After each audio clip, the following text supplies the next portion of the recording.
Check.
Can we have the witnesses seated, please? Good morning. Good morning. How you doing? You sound a little choked up. You got a cold? I'm good.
Once again, good morning, everyone. Without objection, the chair may declare the committee in recess at any time. Before we begin today's hearing, I want to provide a few important reminders. First, today's open portion is being broadcast live on C-SPAN and streamed on the committee's YouTube channel.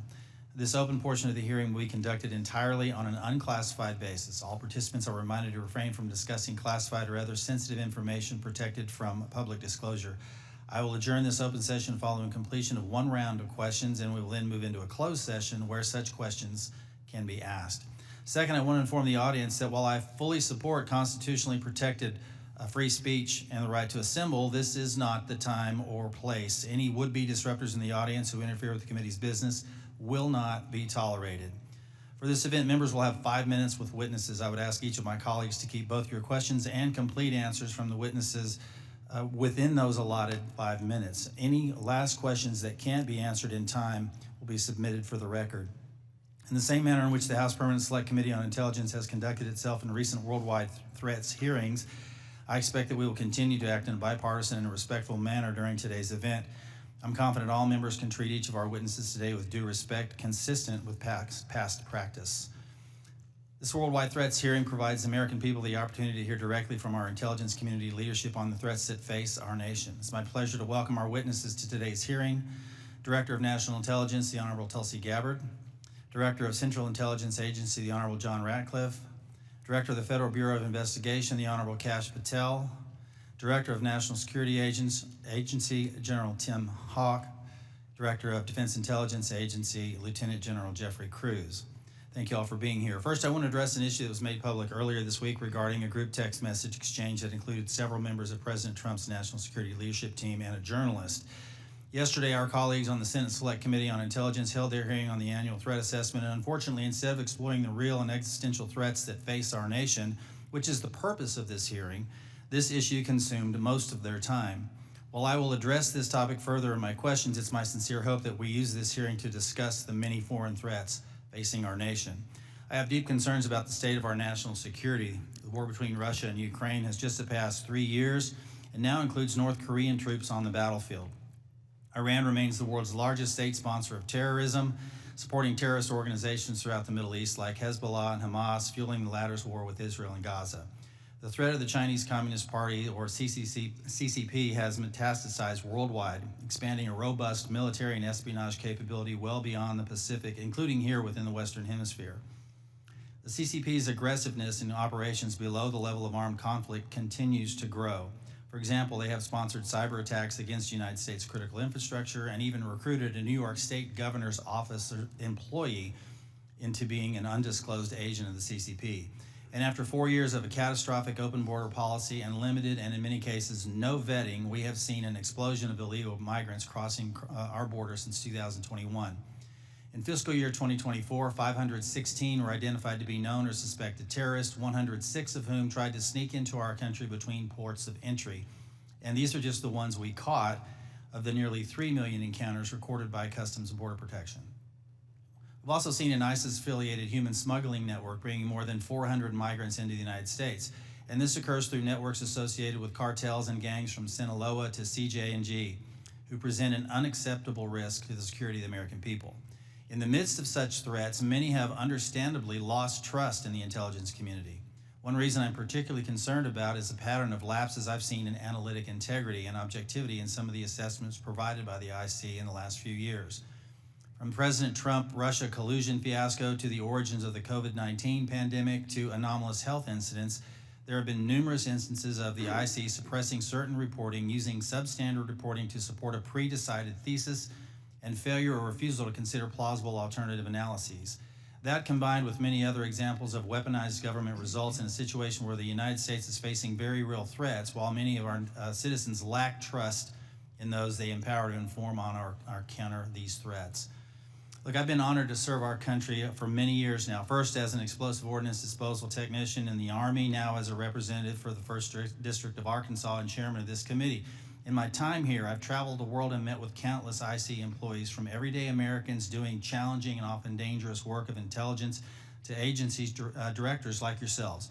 The vast majority of those people are honest, hardworking, patriotic Americans that silently and without accolades do difficult jobs, often in austere places, sacrificing time with their families and in some cases putting themselves in danger, all in order to serve the United States. These silent warriors deserve our gratitude and our respect. They do not deserve to have their reputations besmirched by poor leadership. Unfortunately, in recent years, we've seen instances of politicized, self-serving, dishonest leaders sustaining the reputation of our institutions and patriots by abusing the powers and sacred trust given to them by the American people. We have some real work to do. You in your roles as leaders of prestigious organizations and us as members of this committee charged with conducting honest and rigorous oversight must ensure that our institutions work for the American people. Those that don't uphold the stringent standards of integrity that the American people expect and deserve must be held accountable. In the instances where trust is breached, those involved must be held accountable. This will help rebuild the trust between the American people and those that serve them in the intelligence community. Today, we need you to be candid about the threats facing the United States. I have deep concerns that many threats have been downplayed or not taken seriously enough for some time, particularly in the homeland and the Western Hemisphere. I look forward to hearing your assessment. Thank you again to our witnesses for being here today, and with that, I want to yield to the distinguished ranking member, Mr. Himes, for his opening statement. Thank you, Mr. Chairman, and good morning and welcome to our witnesses. As the chairman said, this hearing is an important opportunity for our committee and the American people to hear directly from the senior leadership of the intelligence community about the threats that our nation faces. I read the unclassified report, and I found a lot of continuity in the IC's assessment about critical threats to our national security compared to last year's assessment. The IC continues to see threats from our principal adversaries, China, Russia, Iran, and North Korea. I must say, though, that after these last 2 months, I'm worried that the call may be coming from inside the House.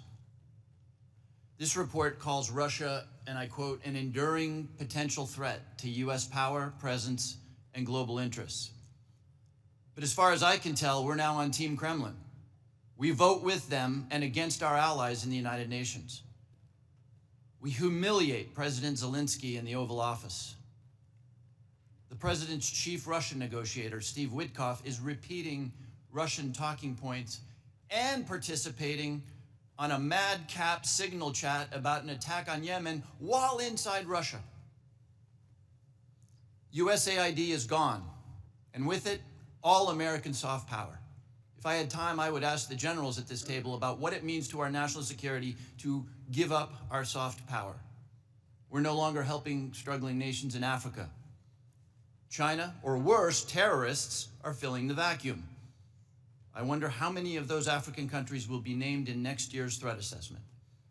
Thanks to DOJ, the men we paid to guard the most vicious ISIS terrorists in the world in Syria walked off the job.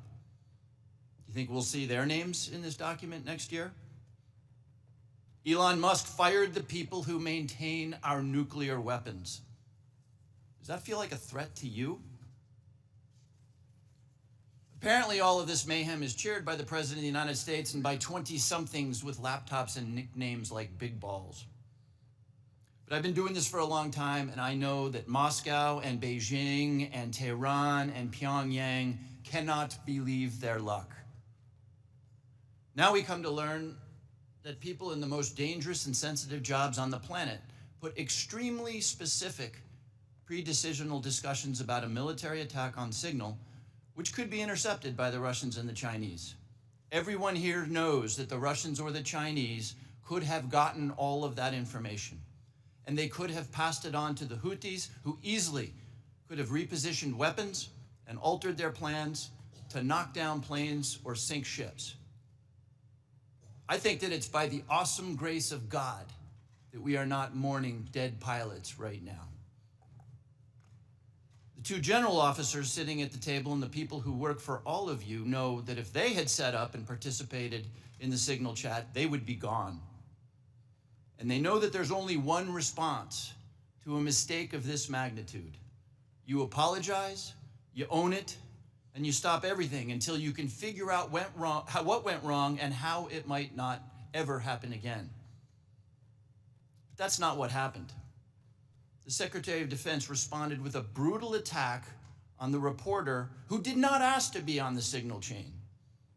Yesterday, our former colleague Mike Waltz did the same in the White House and then went on Fox to call Jeff Goldberg a loser.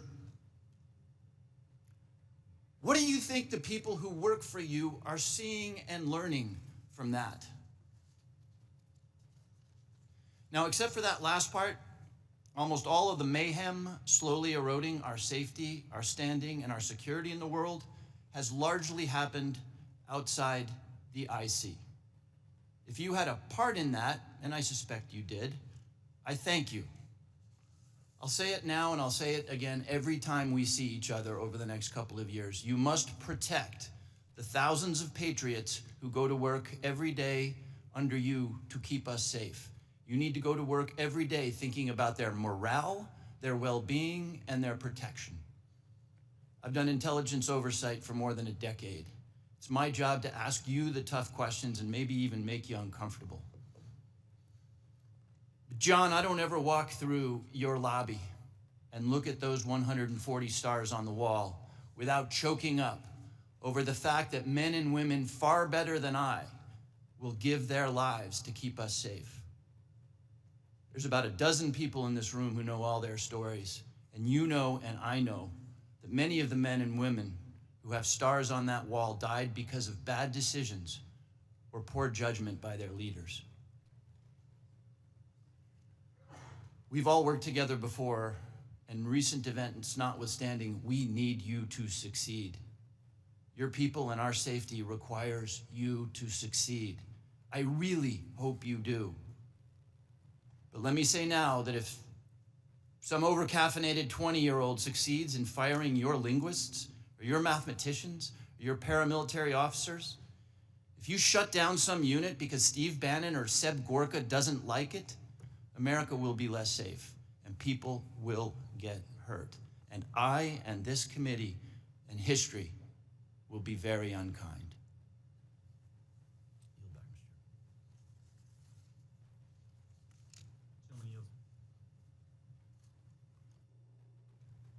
Gentleman yields. Now recognize Director Gabbard to make a statement on behalf of the intelligence community. Thank you very much, Chairman Crawford and Ranking Member Himes. Members of the committee, thank you for the opportunity for us to be here to present the 2025 Annual Threat Assessment. I'm joined here by my colleagues from the CIA, DIA, FBI, and NSA. Our testimony today offers the collective assessment of the 18 U.S. intelligence elements making up the U.S. intelligence community and draws on the intelligence collection and information available to the IC from open source and private sector and the expertise of our analysts. It evaluates what the IC assesses most threatens our people and our nation's ability to live in a peaceful, free, secure, and prosperous society. As you know very well, we face an increasingly complex threat environment that is threatening us here at home and our interests abroad. I'll begin by focusing on what most immediately and directly threatens the United States and the well-being of the American people: the non-state criminal groups and terrorists putting American lives and livelihood at risk. I'll then move on to focus on the key nation states who have the capability to threaten our security and the interests of the United States. Cartels, gangs, and other transnational criminal organizations in our part of the world are engaging in a wide array of illicit activity, from narcotics trafficking to money laundering, to smuggling of illegal immigrants and human trafficking, which endanger the health, welfare, and safety of everyday Americans.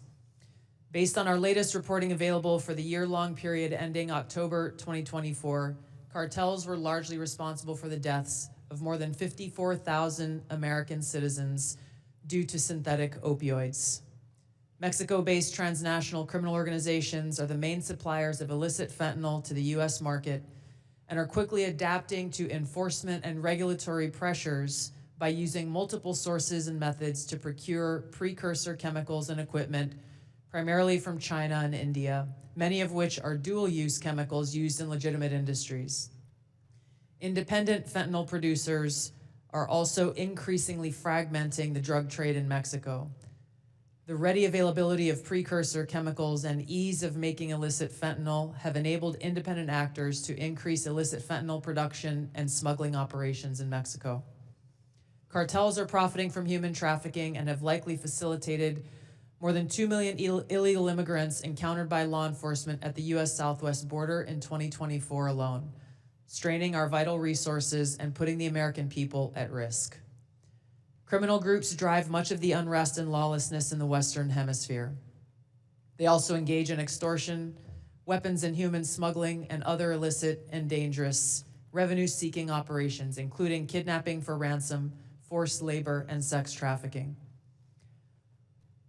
While some of these key drivers of migrants are expected to persist, heightened U.S. border security enforcement and deportations under the Trump administration are proving to serve as a deterrent for migrants seeking to illegally cross our borders. U.S. Border Patrol apprehensions along the southwest border in January 2025 dropped 85% from the same period in 2024.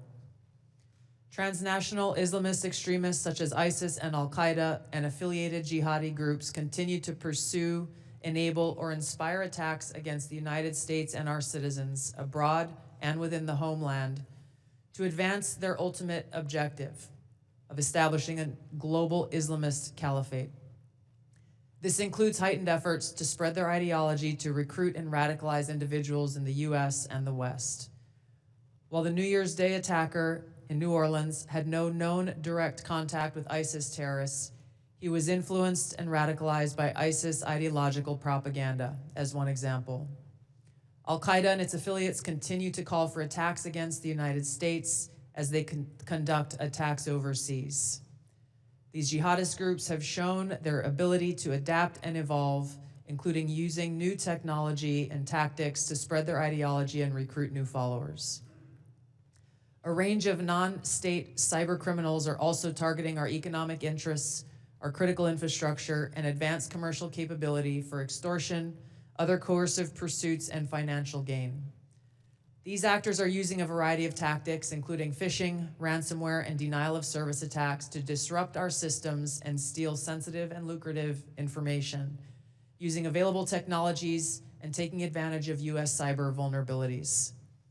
Ransomware actors last year, for example, attacked the largest payment processor for US healthcare institutions, and another set of criminal actors conducted cyber attacks against US water utilities. Some of these non-state cyber actors also operate as proxies for or emulate similar activities being carried out by major state actors. The IC sees China, Russia, Iran, and North Korea engaging in activities that could challenge US capabilities and interests, especially related to our security and economy. They are in some cases working together in different areas to target US interests and to protect themselves from US sanctions. At this point, the IC assesses that China is our most capable strategic competitor. Under the leadership of Xi Jinping, the People's Republic of China seeks to position itself as a leading power in the world stage, economically, technologically, and militarily. Beijing is driven in part by a belief that Washington is pursuing a broad effort to contain China's rise and undermine CCP rule. China's most serious domestic challenge is probably China's slowing economy and the potential instability that could occur if socioeconomic grievances lead to large-scale unrest. Growing economic tensions with the United States and other countries could also weigh on China's plans for economic growth and domestic job creation. China's military is fielding advanced capabilities, including hypersonic weapons, stealth aircraft, advanced submarines, stronger space and cyber warfare assets, and a larger arsenal of nuclear weapons. While it appears they would like to develop and maintain positive ties with the United States and the Trump administration to advance its own interests and avoid conflict, China is building its military capability in part to gain an advantage in the event of a military conflict with the United States around the issue of China's efforts towards unification with the Republic of China or Taiwan. Beijing is advancing its cyber capabilities for sophisticated operations aimed at stealing sensitive US government and private sector information and pre-positioning additional asymmetric attack options that may be deployed in a conflict. China's cyber activities have been linked to multiple high-profile breaches, including last year's massive compromise of US telecom infrastructure, commonly referred to as Salt Typhoon. Beijing currently dominates global markets and strategically important supply chains, for example, with the mining and processing of several critical minerals. In December, China imposed an export ban to the United States on gallium, germanium, and antimony, all of which are important to the production of semiconductors and our defense technologies. This was in direct response to US export controls on chips designed to broadly limit PRC access to advanced chips and chip-making equipment. China also aims to compete in other critical global industries, including AI, legacy semiconductor chip production, biomanufacturing and genetic sequencing, and medical and pharmaceutical supply production. Russia's nuclear and conventional military capabilities, along with its demonstrated economic and military resilience, make it a formidable competitor. Moscow has more nuclear weapons than any other nation that could inflict catastrophic damage on the United States and the world in the event of a major war that Russian leaders feared put them and their regime at serious risk. In late 2024, Russia announced updates to its public nuclear doctrine, expanding the conditions under which Russia would consider using nuclear weapons. Russia is building a more modern and survivable nuclear force designed to circumvent US missile defense through reliable retaliatory strike potential. It intends to deter the US by holding the US homeland at risk and by having the capabilities to threaten nuclear war in a conflict. Russia's developed advanced cyber capabilities and has attempted to pre-position access to US critical infrastructure for asymmetric options and make it a persistent cyber threat. Russia's cyber activities have been linked to multiple high-profile breaches, including the 2023 hack of Microsoft. Russia is also fielding new capabilities in anti-satellite weapons meant to degrade U.S. and allied space infrastructure. Among Russia's most concerning developments is a new satellite intended to carry a nuclear weapon as an anti-satellite weapon, violating long-standing international law against such activity and putting the U.S. and global economy at risk. Iran continues to seek to expand its influence in the Middle East, despite the degradation to its proxies and defenses during the Gaza conflict. Iran has developed and maintains ballistic missiles, cruise missiles, and UAVs, including systems capable of striking U.S. targets and allies in the region. They've shown a willingness to use these weapons, including during a 2020 attack on U.S. forces in Iraq and in attacks against Israel in April and October 2024. Iran's cyber operations and capabilities also present a serious threat to U.S. networks and data. The IC continues to assess that Iran is not building a nuclear weapon, and Supreme Leader Khamenei has not authorized the nuclear weapons program that he suspended in 2003. We continue to monitor closely if Tehran decides to reauthorize its nuclear weapons program. In the past year, we've seen an erosion of a decades-long taboo in Iran on discussing nuclear weapons in public, likely emboldening nuclear weapons advocates within Iran's decision-making apparatus. Iran's enriched uranium stockpile is at its highest levels and is unprecedented for a state without nuclear weapons. Iran will likely continue efforts to counter Israel and press for a U.S. military withdrawal from the region by aiding, arming, and helping to reconstitute its loose consortium of like-minded terrorist actors, which it refers to as its axis of resistance. Although weakened, this collection of actors still presents a wide range of threats, including to Israel's population, U.S. forces deployed in Iraq and Syria, as well as U.S. and international military and commercial shipping and transit. North Korean leader Kim Jong-un is pursuing stronger strategic and conventional capabilities that can target U.S. forces and allies in the region, as well as the U.S. homeland, to bolster North Korea's leverage and stature, defend its regime, and achieve at least tacit recognition as a nuclear weapons power. Kim's recently cemented strategic partnership with Russia supports these goals by providing him with greater financial, military, and diplomatic support, reducing its reliance on China, and providing North Korean forces and weapons systems with warfighting experience. Kim views his strategic weapons advances, its deepening ties with Russia, and its economic durability as strengthening his negotiating position against Washington's demands for denuclearization and lessening Kim's need for sanctions relief. Since 2022, China, Russia, Iran, and North Korea have grown closer.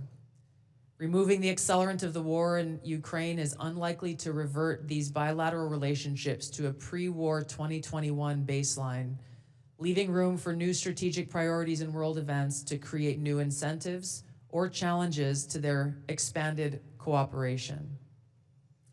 Russia has been a catalyst for much of this expansion, driven heavily by the support it has needed for its war against Ukraine, including protection from U.S. and Western sanctions.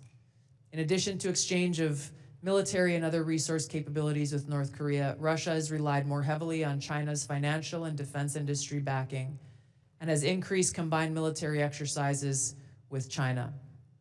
With Iran, Russia has also expanded financial ties to mitigate sanctions. Iran has become a critical military supplier to Russia, especially of UAVs, in exchange for Russian technical support for Iranian weapons, intelligence, and advanced cyber capabilities.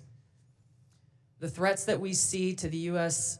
to U.S. national security are both complex and multifaceted. In closing, I want to address briefly the Signal chat issue that I know many of you are concerned about. The President and National Security Advisor Waltz held a press conference yesterday with a clear message. It was a mistake that a reporter was inadvertently added to a Signal chat with high-level national security principals having a policy discussion about imminent strikes against the Houthis and the effects of the strike.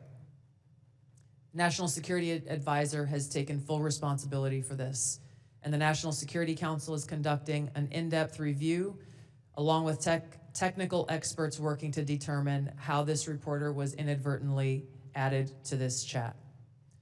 The conversation was candid and sensitive, but as the President National Security Advisor stated, no classified information was shared. There were no sources, methods, locations, or war plans that were shared.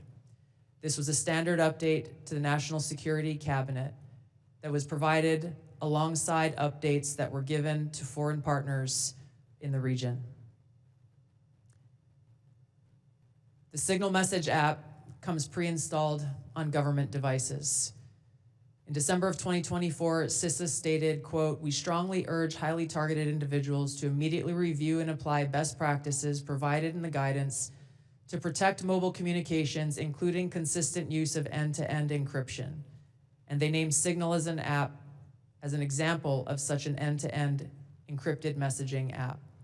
Ideally, these conversations occur in person. However, at times, fast-moving coordination of an unclassified nature is necessary where in-person conversation is not an option.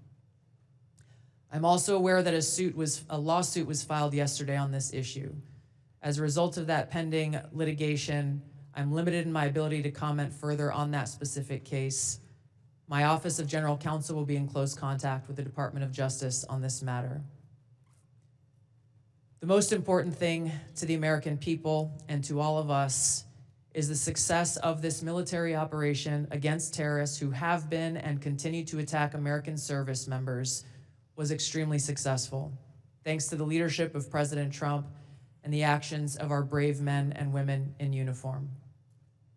As the heads of the American people's intelligence community, we will continue to provide the President, you in Congress, and our war fighters with timely, unbiased, relevant intelligence to keep our country secure, free, prosperous, and at peace. Thank you, Mr. Chairman. Thank you, Director Gabbard. We now turn to member questions. I'll recognize myself for 5 minutes. I want to talk about, before I get into the threats, I want to talk about something we've talked about in this committee and in this setting before. We've had IC agency leaders commit to complying with our document requests but not follow through. I don't know if this is due to direction from previous administration or middle management obstruction, but I find it completely unacceptable. In fact, I had to subpoena the NSA in order to cooperate with our AHI investigation last year. As you all know, it's the charge of this committee to conduct rigorous oversight, and part of that oversight is to occasionally requires us that we request documents from your organizations to enable our investigations. We cannot adequately do our jobs without your partnership and your cooperation. General Hawk and General Cruz, we had this conversation here before last year, and I'm not satisfied with your responsiveness. Therefore, I'm going to ask that question again on the record in this open setting to each of you. Do I have your unequivocal commitment to cooperating with document or other information requests from this committee, General Hawk? You do, Chairman. Thank you, General. Director Patel. You do, Mr. Chairman. Director Gabbard. Yes, Chairman. Director Ratcliffe. Yes, you do, Chairman and Ranking Member. And I want to start by saying it's good to be back. It's good to see you. And as you all know, I have a special appreciation for the work that this committee does, having previously been a member. I also understand the importance of the oversight role that it has. And so you have my full commitment and my understanding about what your responsibilities are and my obligation to keep you fully and currently informed, and I will do that. Appreciate that. General Cruz. Chairman, of course, you have our continuing support on this critically important effort for the nation. Thank you, I appreciate that. I want to turn now to something that's a topic of conversation and really needs to be, and that's our own neighborhood here in our Western Hemisphere. I mentioned in my opening statement, I'm deeply concerned about encroachment in the Western Hemisphere, not just by China, but other adversaries like Russia and Iran, from Russian military cooperation with and support to Venezuela and Nicaragua, CCP-linked companies, acquisition of critical assets in Central and South America, Iran's defense agreement with Bolivia, the establishment of a technical military cooperation commission, including Venezuela, Cuba, China, Russia, and Iran. And I could list several more alarming examples. I'm afraid we focus so much of our attention across the world that we've lost sight of our own neighborhood. leading to the anti-American regimes gaining permanent footholds within striking distance of the homeland. So Director Gabbard, to the extent that you can discuss it in this setting, what is the intelligence community's assessment of adversary encroachment in the Western Hemisphere?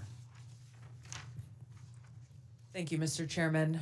We'll be able to go into greater detail in the closed session, but the intelligence community assessment reflects what you have just detailed and outlined. The continued competition, encroachment, and investments that are occurring in the Western Hemisphere have rapidly increased and continue to pose a threat both to our economic interests and to our security.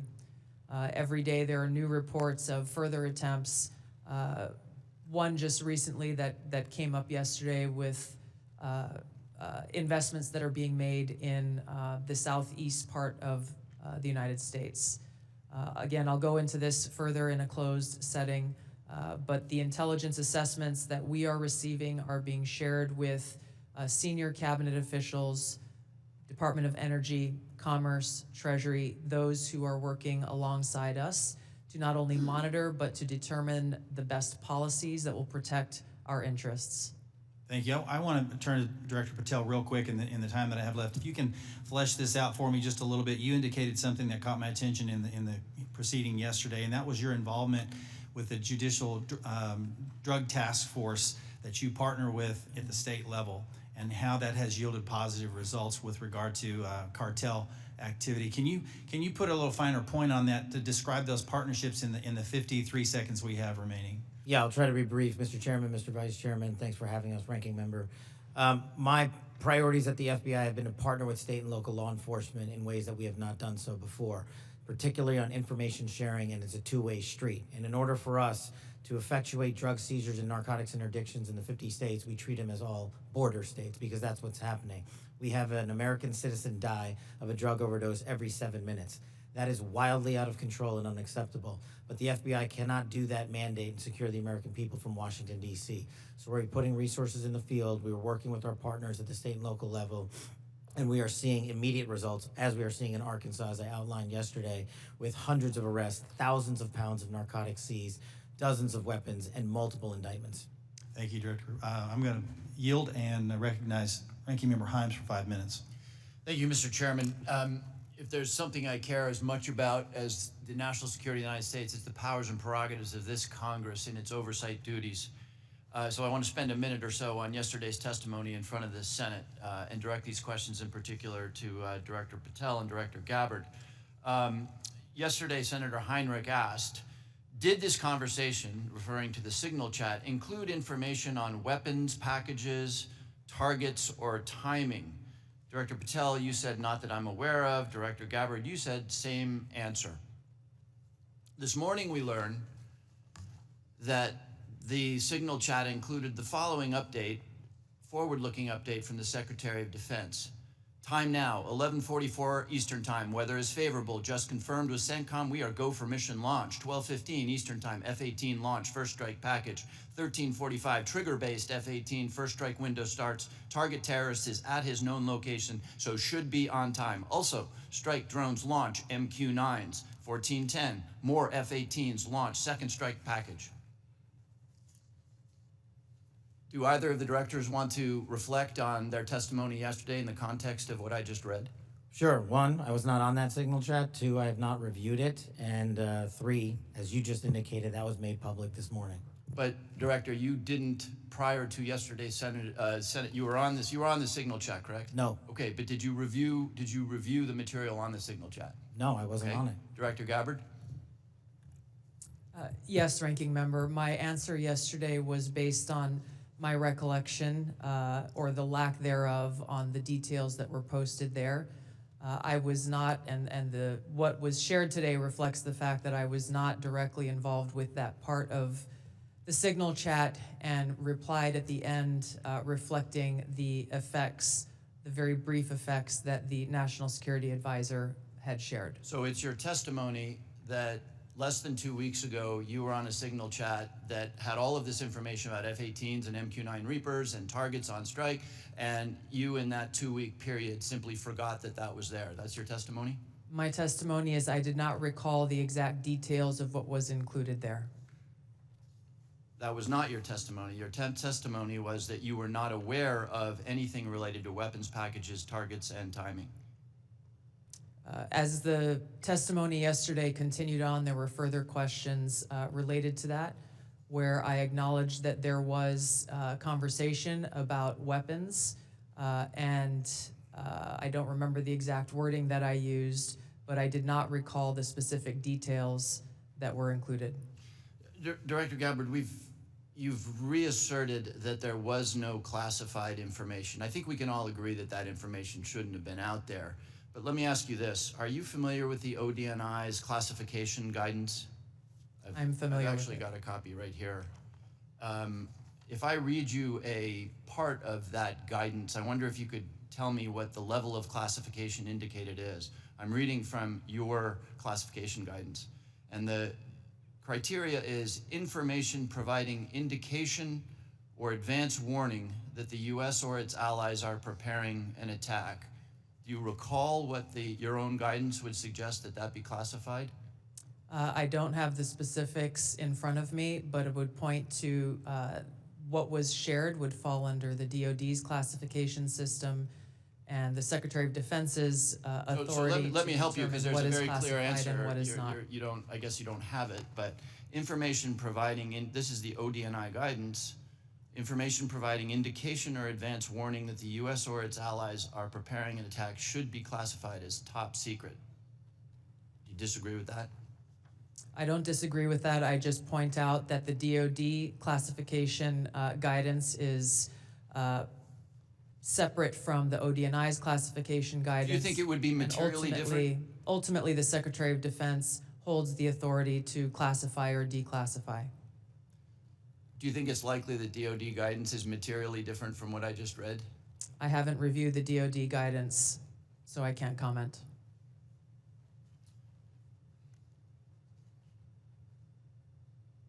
Director Gabbard, a lot of this suggests sort of a lack of sobriety. When there's punch emojis and fire emojis, it's a lack of sobriety. I don't mean that literally. But I have one last question for you, because I think people really listen to what you have to say. You, on March 15th, as DNI, retweeted a post from Ian Miles Chong, who is listed on RT, that's Russia Today's website, as, quote, a political and cultural commentator who has contributed content to RT since at least 2022. Director Gabbard, do you think that it's responsible for you as head of the intelligence community and the principal presidential intelligence advisor to retweet posts from individuals affiliated with Russian state media? That retweet came from my personal account, and I would have to go back to look at the substance of the tweet. Can I, just so that we don't have a lack of confusion amongst our allies and enemies and us, can I act perhaps that you not think that you should be saying one thing on your personal account than you say officially? I maintain my First Amendment rights to be able to express my own personal views on different issues. Thank you. I yield back, Mr. Chairman. Gentleman yields now. Recognize the distinguished Vice Chairman, General Kelly. Yeah, I now, for the first 30 seconds, Mr. Ratcliffe, or Director Ratcliffe, formerly known as Texas, from this Mississippi guy, I'd like to give you 30 seconds if you have anything to respond to what Ms. Gabbard Director Gabbard, I'm sorry, just said. Well, Mississippi, it's good to see you again, and I appreciate the opportunity. You know, there's so much talk about this Atlantic article and about things that were said and that could have happened instead of a focus on what did happen. So my responsibility as CIA director, one of its responsibilities is to kill terrorists. And that's exactly what I did along with President Trump's excellent national security team. That's what we should be focused on. With regard to that article, I also would appreciate the opportunity to relay the fact that yesterday I spent 4 hours answering questions from senators as a result of that article that were intimating that I transmitted classified information because there were hidden messages. Those messages were revealed today and revealed that I did not transmit classified information, and that the reporter, who I don't know, I think intentionally intended it to indicate that. That reporter also indicated that I had released the name of an undercover CIA operative in that signal chat. In fact, I had released the name of my chief of staff, who is not operating undercover. That was deliberately false and misleading, and I appreciate the opportunity to reflect that my answers haven't changed. I used an appropriate channel to communicate sensitive information. It was permissible to do so. I didn't transfer any classified information. And at the end of the day, what is most important is that the mission was a remarkable success, is what everyone should be focused on here, because that's what did happen, not what possibly could have happened. Thank you, Director Ratcliffe. Director Patel, thank you for the great job that you've done. So first of all, your coordination and trying to comply with the letter that was sent last year and the year before asking for the baseball shooting, of which what I got was basically what happened on the field, and I was there, so I don't need to know that, although no one from the FBI ever talked to me about what happened. They talked to people who were not there. But I appreciate your commitment to getting us the full unredacted report, or the redactions are to protect innocent people who are not part of the process, not the people who made decisions to classify that as suicide by a cop as opposed to an assassination attempt of many members of Congress, of which I was one. Thank you for your commitment, Director Patel, because I know that you will give us what we have asked for so that we can put this to rest, Mr. Winstrup, myself, and several others. Can I get your commitment to do that, Director Patel? In fact, I just got an update, Mr. Vice Chairman, from my team. You'll have all of those materials to you and your committee by the close of business today, or at the latest tomorrow morning. And just really quickly, Director Ratcliffe, and I don't want to go over time. I think it's so important for everybody to have their time. Can you tell me the impact that DOJ has had in causing you to fire people you shouldn't have fired, or release people who are instruments of national security no longer there? Tell me if you've had any impact specifically that DOJ has caused you to lose someone who was necessary for national security. Given the fact that as of this date, no one from DOJ has been on the CIA campus, and I've had no direct communication with DOJ other than conversations with Elon Musk at cabinet meetings, I would say the impact is zero. Director Patel? I'm in a similar situation. We do work with DOJ on government efficiencies, but I have not seen any negative impacts at the FBI. Thank you very much. And Director Gabbard, it's good to see you again too. You know, I think we were freshmen together, you and I and Director Ratcliffe, and I'm here and you guys are like there. Have you seen any impact across the whole IC that DOJ has caused things that you can't respond to? Yeah. Thank you, Congressman. It's great to see you all again here. The answer is no. Similar with Director Ratcliffe, DOJ has not been at ODNI. The president understands the essential national security mission that we have, and we are going through our own internal assessments to ensure we're achieving the effects in an efficient way that is responsible to the American taxpayer. Yield back, Mr. Chairman. Gentleman yields. Mr. Carson. Thank you, Chairman, to the witnesses, many of whom I've worked with in the past. It appears that this year's report omitted any discussion of transnational concerns like global health security, infectious diseases, and the role of conflict, violence, and political instability play as drivers of migration. Coupled with the administration's cuts to USAID and other international assistance, particularly health and humanitarian assistance, won't these reductions and eliminations increase regional instability and volatility in areas already at high risk for threats? Was the IC consulted at all in the decisions to eliminate such critical funding, and why weren't these risks included in this year's report? Thank you for the question, Congressman. The direction that I gave to our National Intelligence Council as they were putting together the annual threat assessment was to focus on the most direct and extreme threats that we face from non-state and state actors. While I acknowledge the factors that you've mentioned create an environment that our operators and intelligence officials need to be aware of, this year's annual threat assessment was really more targeted to focus on the direct threats that we have the ability to affect and impact. Some of those were included here that you mentioned with regard to the effects and impacts of USAID. That assessment has not yet been done, or at least to my knowledge, and was not considered to be included here.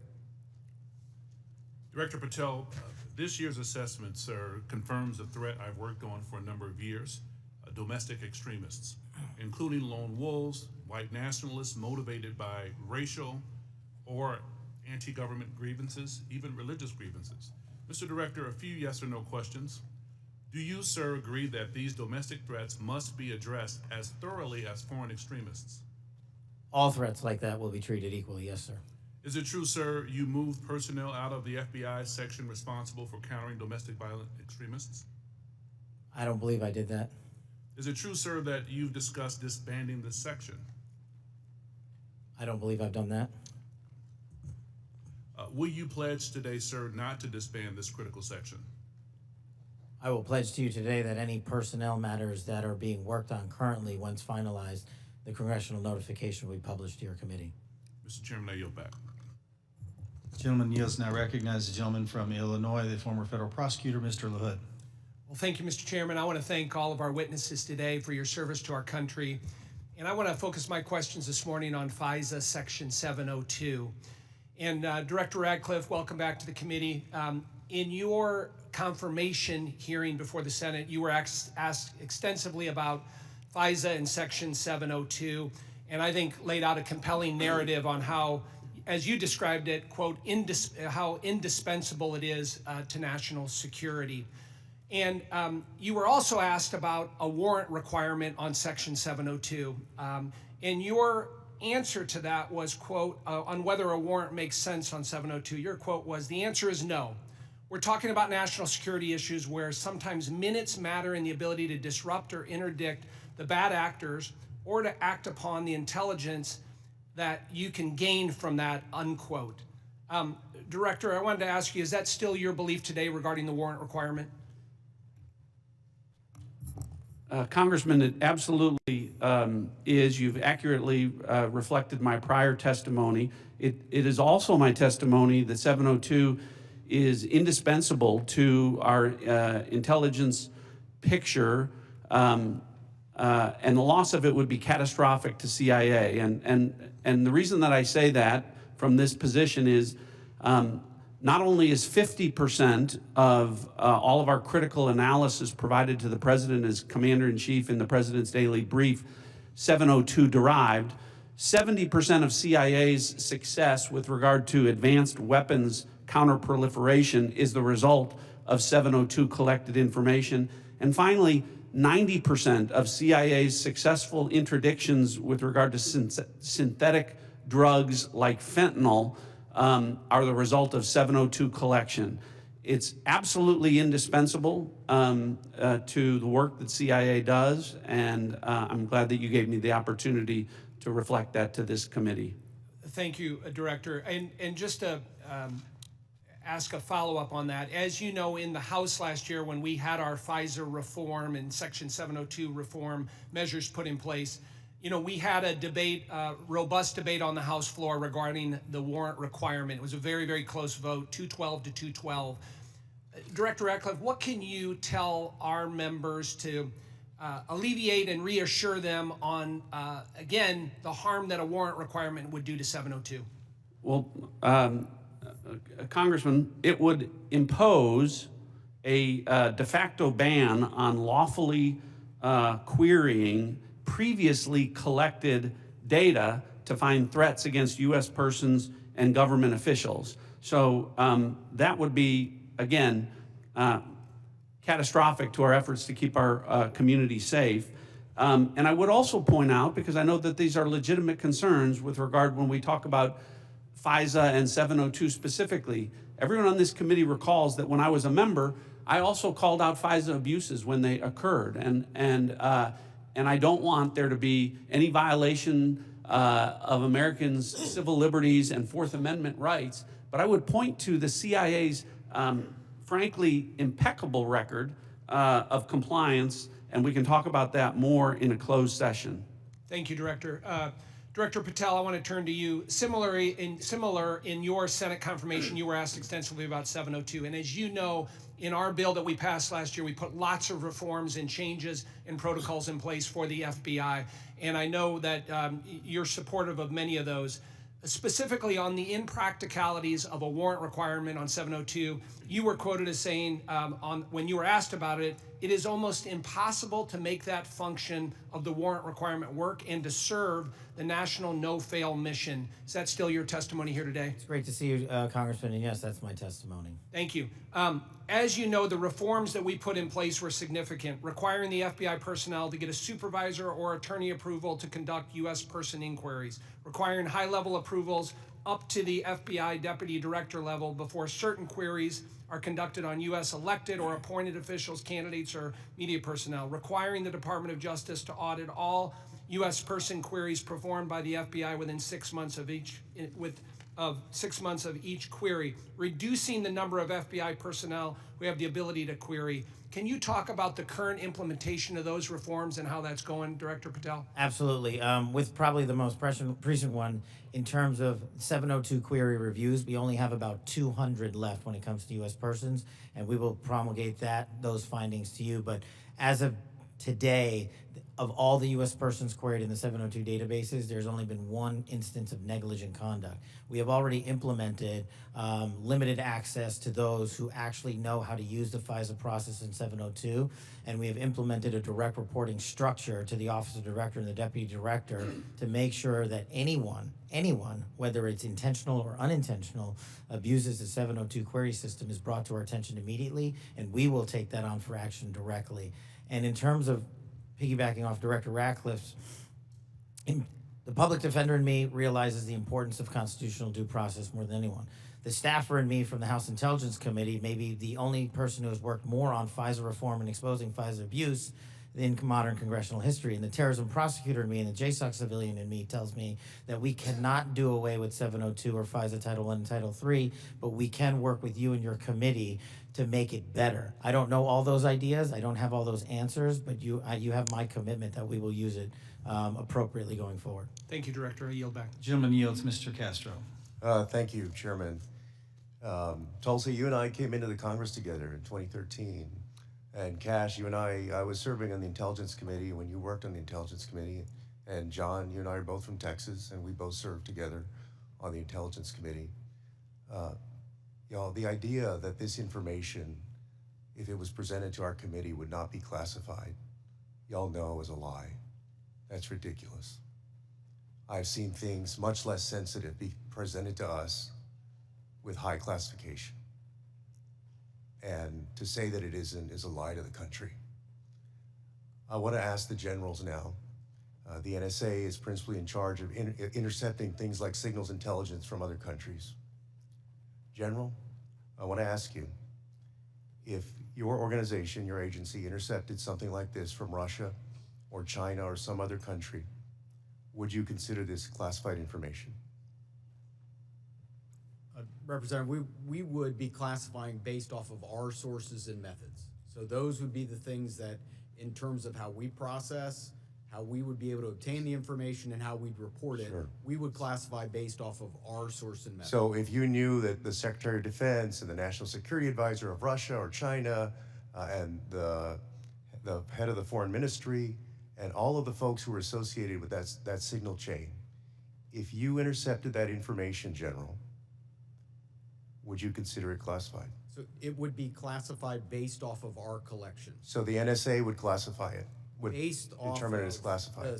the protection of our own source and method, not necessarily based off the content, but how we collected that information. But it would be classified.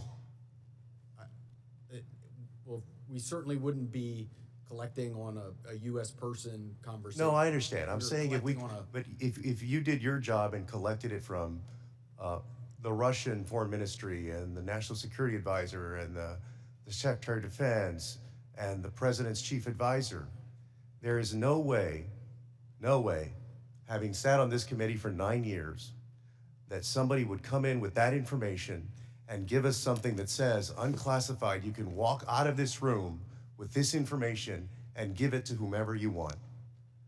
You know, with all respect, you and I worked on the committee at the same time. Tulsi, you and I came in together. I've never had an issue of beef with you. John, you and I are both from Texas. Y'all know that's a lie. It's a lie to the country. I want to ask about the Alien Enemies Act really quick while I have time. The president has used the Alien Enemies Act, a wartime authority last used to detain German and Japanese nationals during World War II, to summarily deport people accused of being members of the Venezuelan gang Tren de Agua. To invoke this law, the president must demonstrate that the United States is under invasion by a foreign nation or government. They have alleged that we are under invasion by the Venezuelan government. The idea that we are at war with Venezuela would come as a surprise to most Americans. The unclassified version of the annual threat assessment the intelligence community just released makes no mention of any invasion or war that we are fighting with the nation of Venezuela. You would think our nation being at war would merit at least a small reference in this threat assessment. And Director Ratcliffe, does the intelligence community assess that we are currently at war or being invaded by the nation of Venezuela? We have no assessment that says that. Thank you. In invoking the law, the president alleged that Tren de Agua is, quote, undertaking hostile actions against the U.S. at the direction, clandestine or otherwise, of the Maduro regime in Venezuela. Director Gabbard, does the intelligence community assess that the Venezuelan government is directing Tren de Agua's hostile actions against the United States?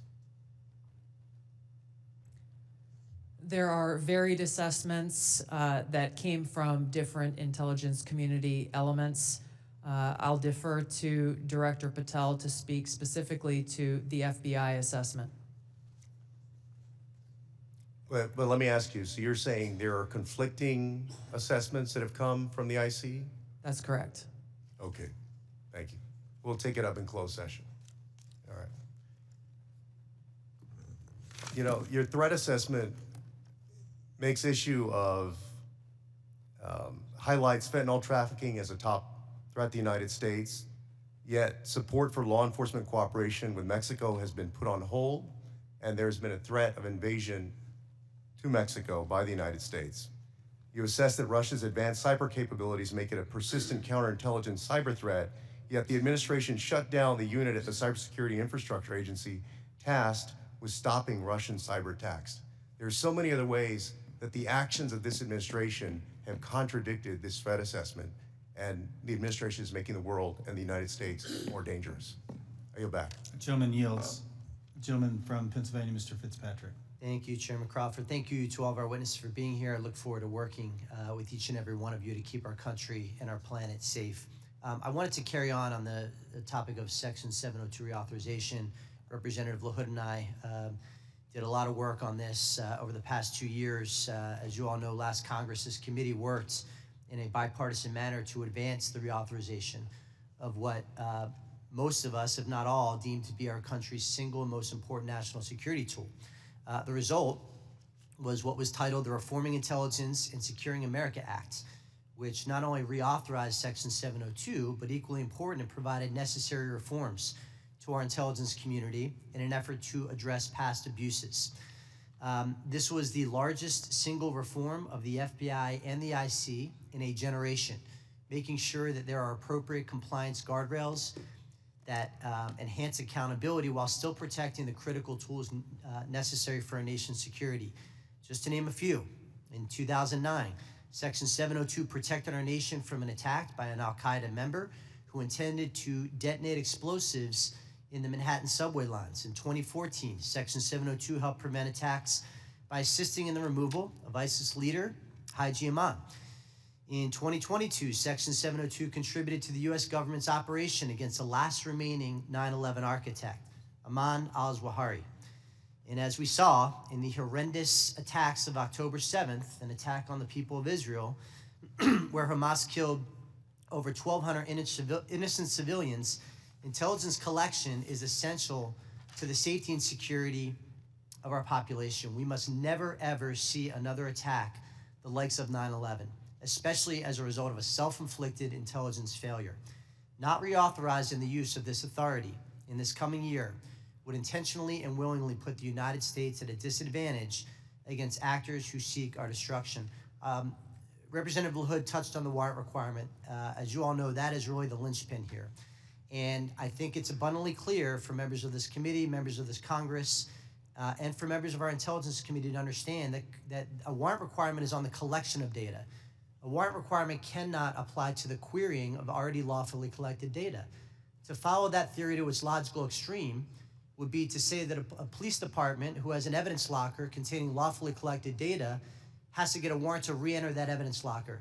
It'd be akin to say to a police officer they cannot run a license plate, which is querying off of lawfully collected Department of Transportation data without getting a warrant. It would shut down the courts, it would shut down law enforcement, it would make our country much less safe.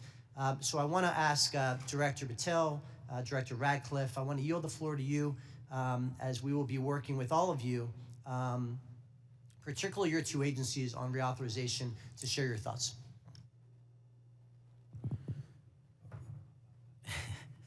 So it's great to see you, sir, and thanks for the question. Look, on 702, just to flesh out some of the more specific operational use that I have it with specifically relates to what you just said. When I was a terrorism prosecutor, we used 702 directly to prevent the shopping mall in Houston from being blown up. We used 702 collection directly to prevent an attack on the state capitol in the state of California.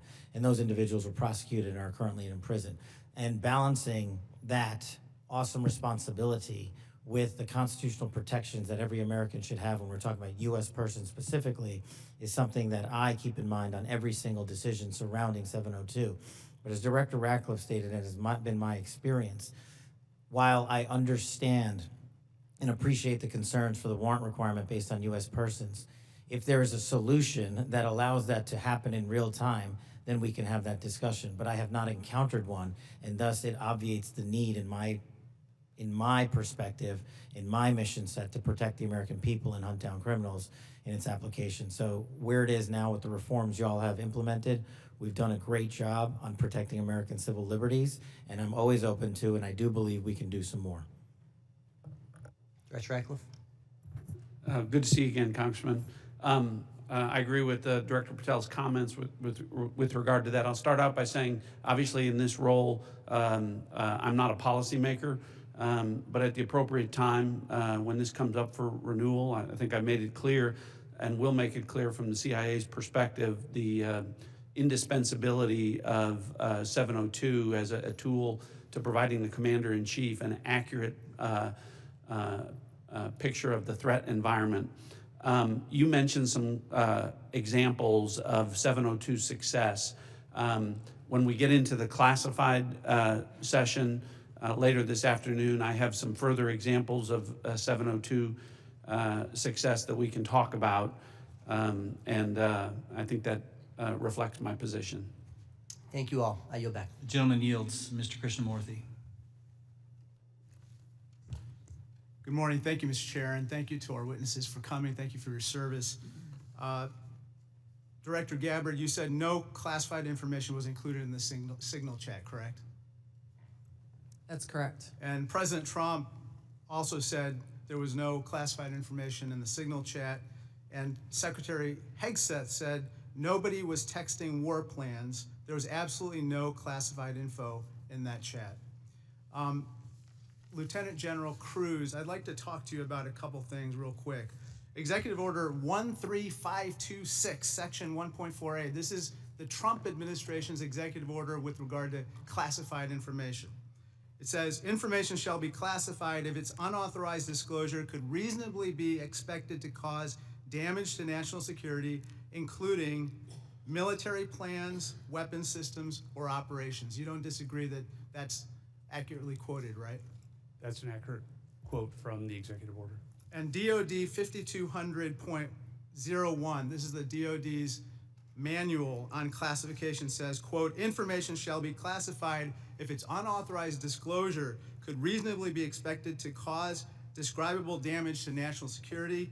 This includes military plans, weapon systems, or operations. You don't disagree that I quoted that accurately, right? That's also an accurate quote. Can I show you I'd like to show you the text that Secretary Hegseth actually published to the world. Now, Lieutenant General Cruz, as Ranking Member Himes said, it says, time now, weather is favorable, just confirmed with CENTCOM we are a go for mission launch.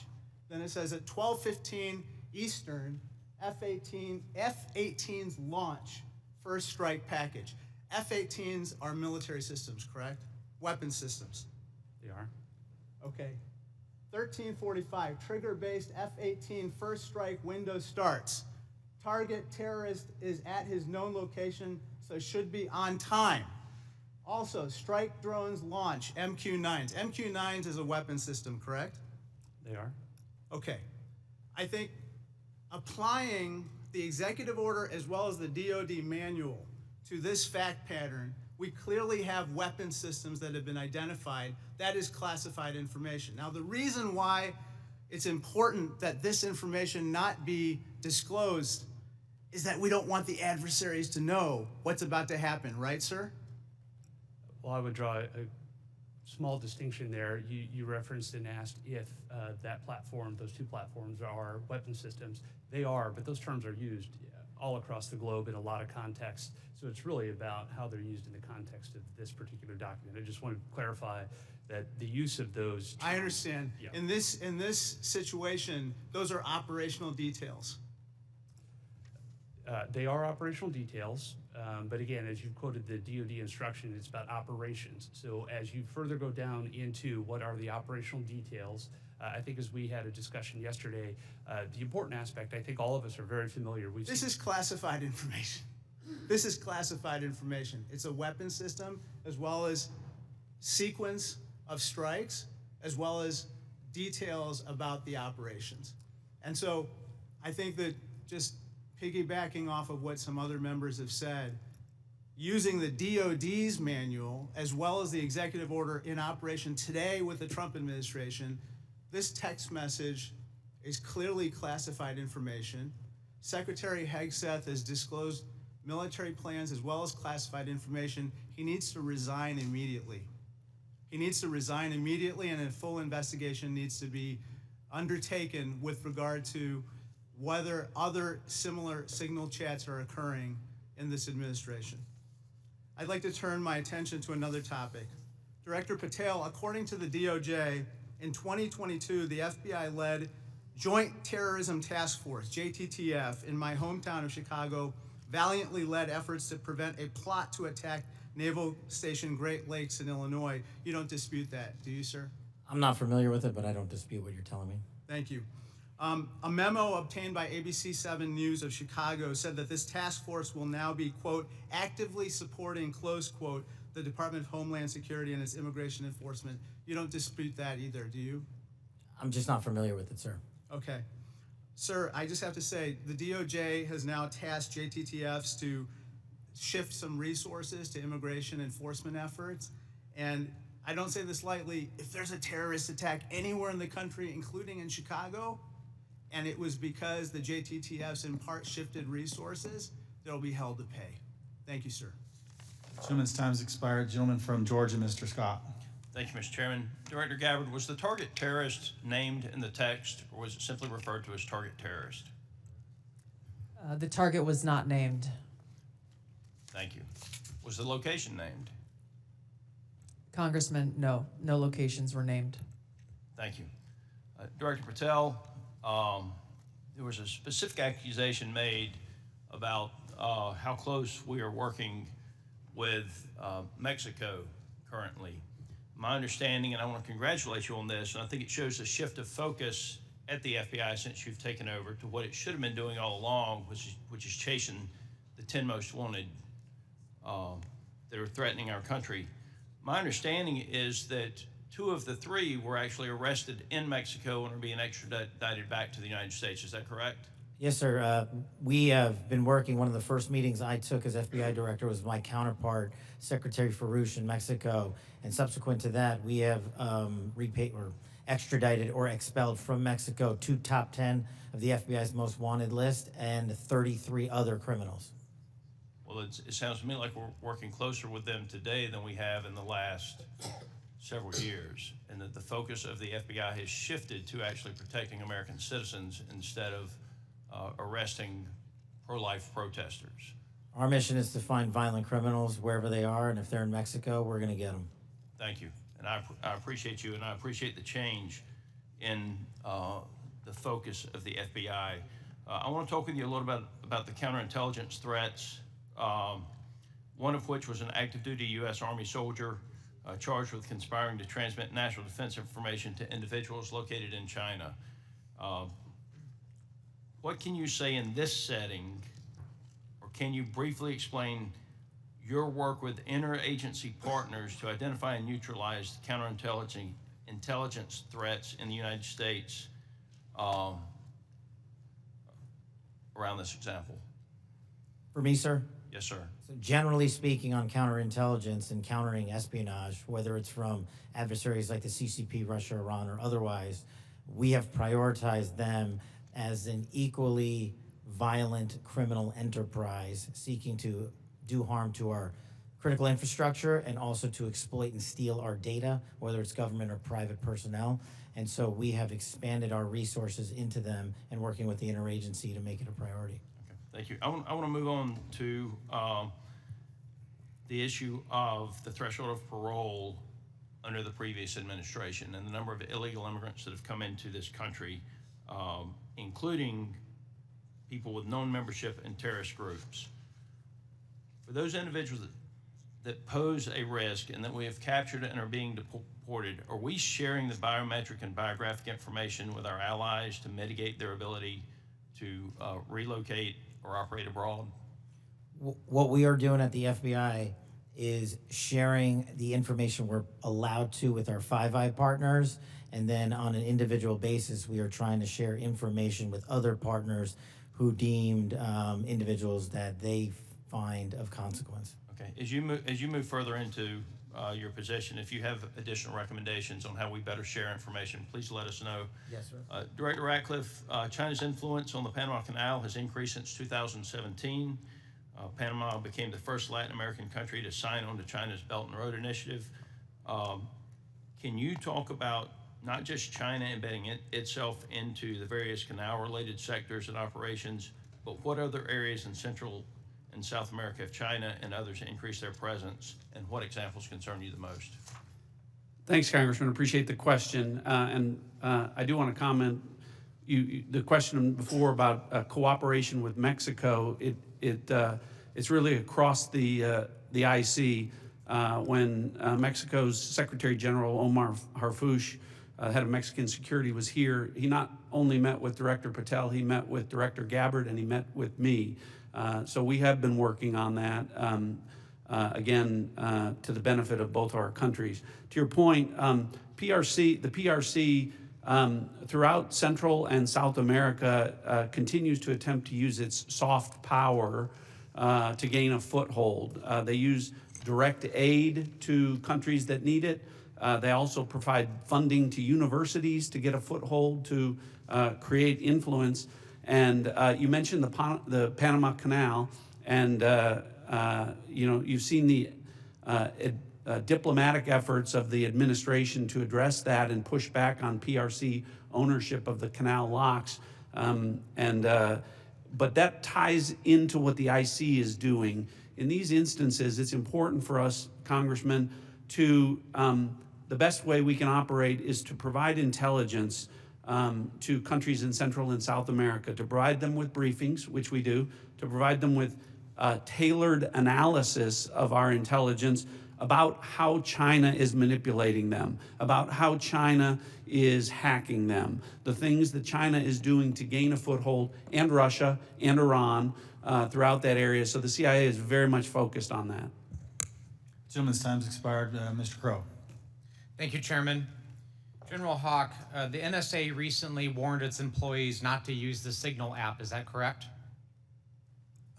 What we did, Congressman, is we put out cybersecurity advisories on a whole host of systems. On the Signal app that was included in that advisory, right? What we've done is we've put out an advisory on how to use the Signal app and other encrypted applications, because we do encourage our employees and their families to use encrypted. Because there's risk to that app. There are. Okay. General Cruz, DOD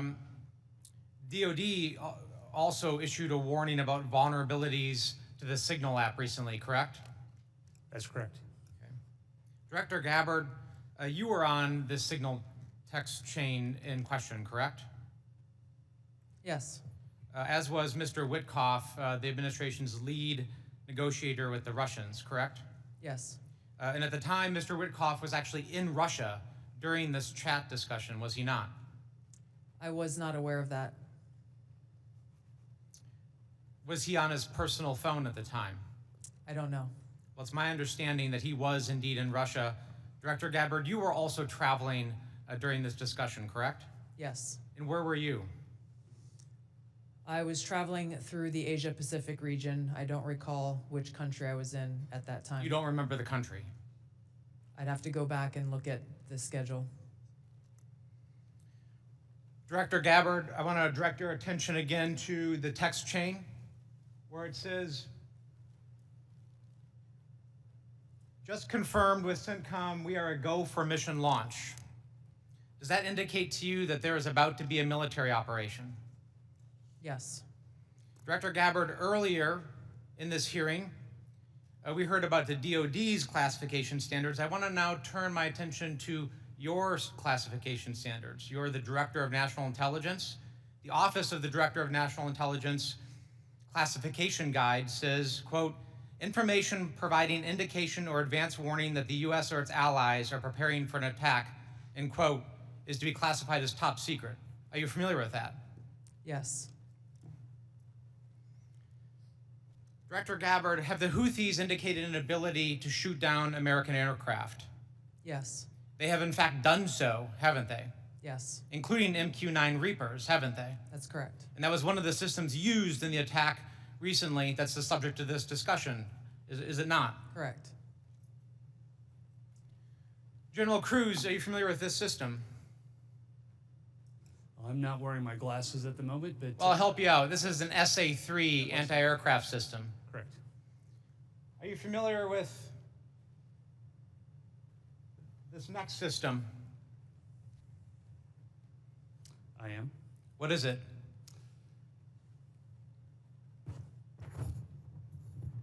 I'm going to have to ask you. It's an SA-6. I'm going to guess that... This is also an advanced anti-aircraft system, is it not? It is. It was used widely in the Balkans in the 90s, correct? And the Houthis also have this system, don't they? They certainly do. And they've employed it against our aircraft, have they not?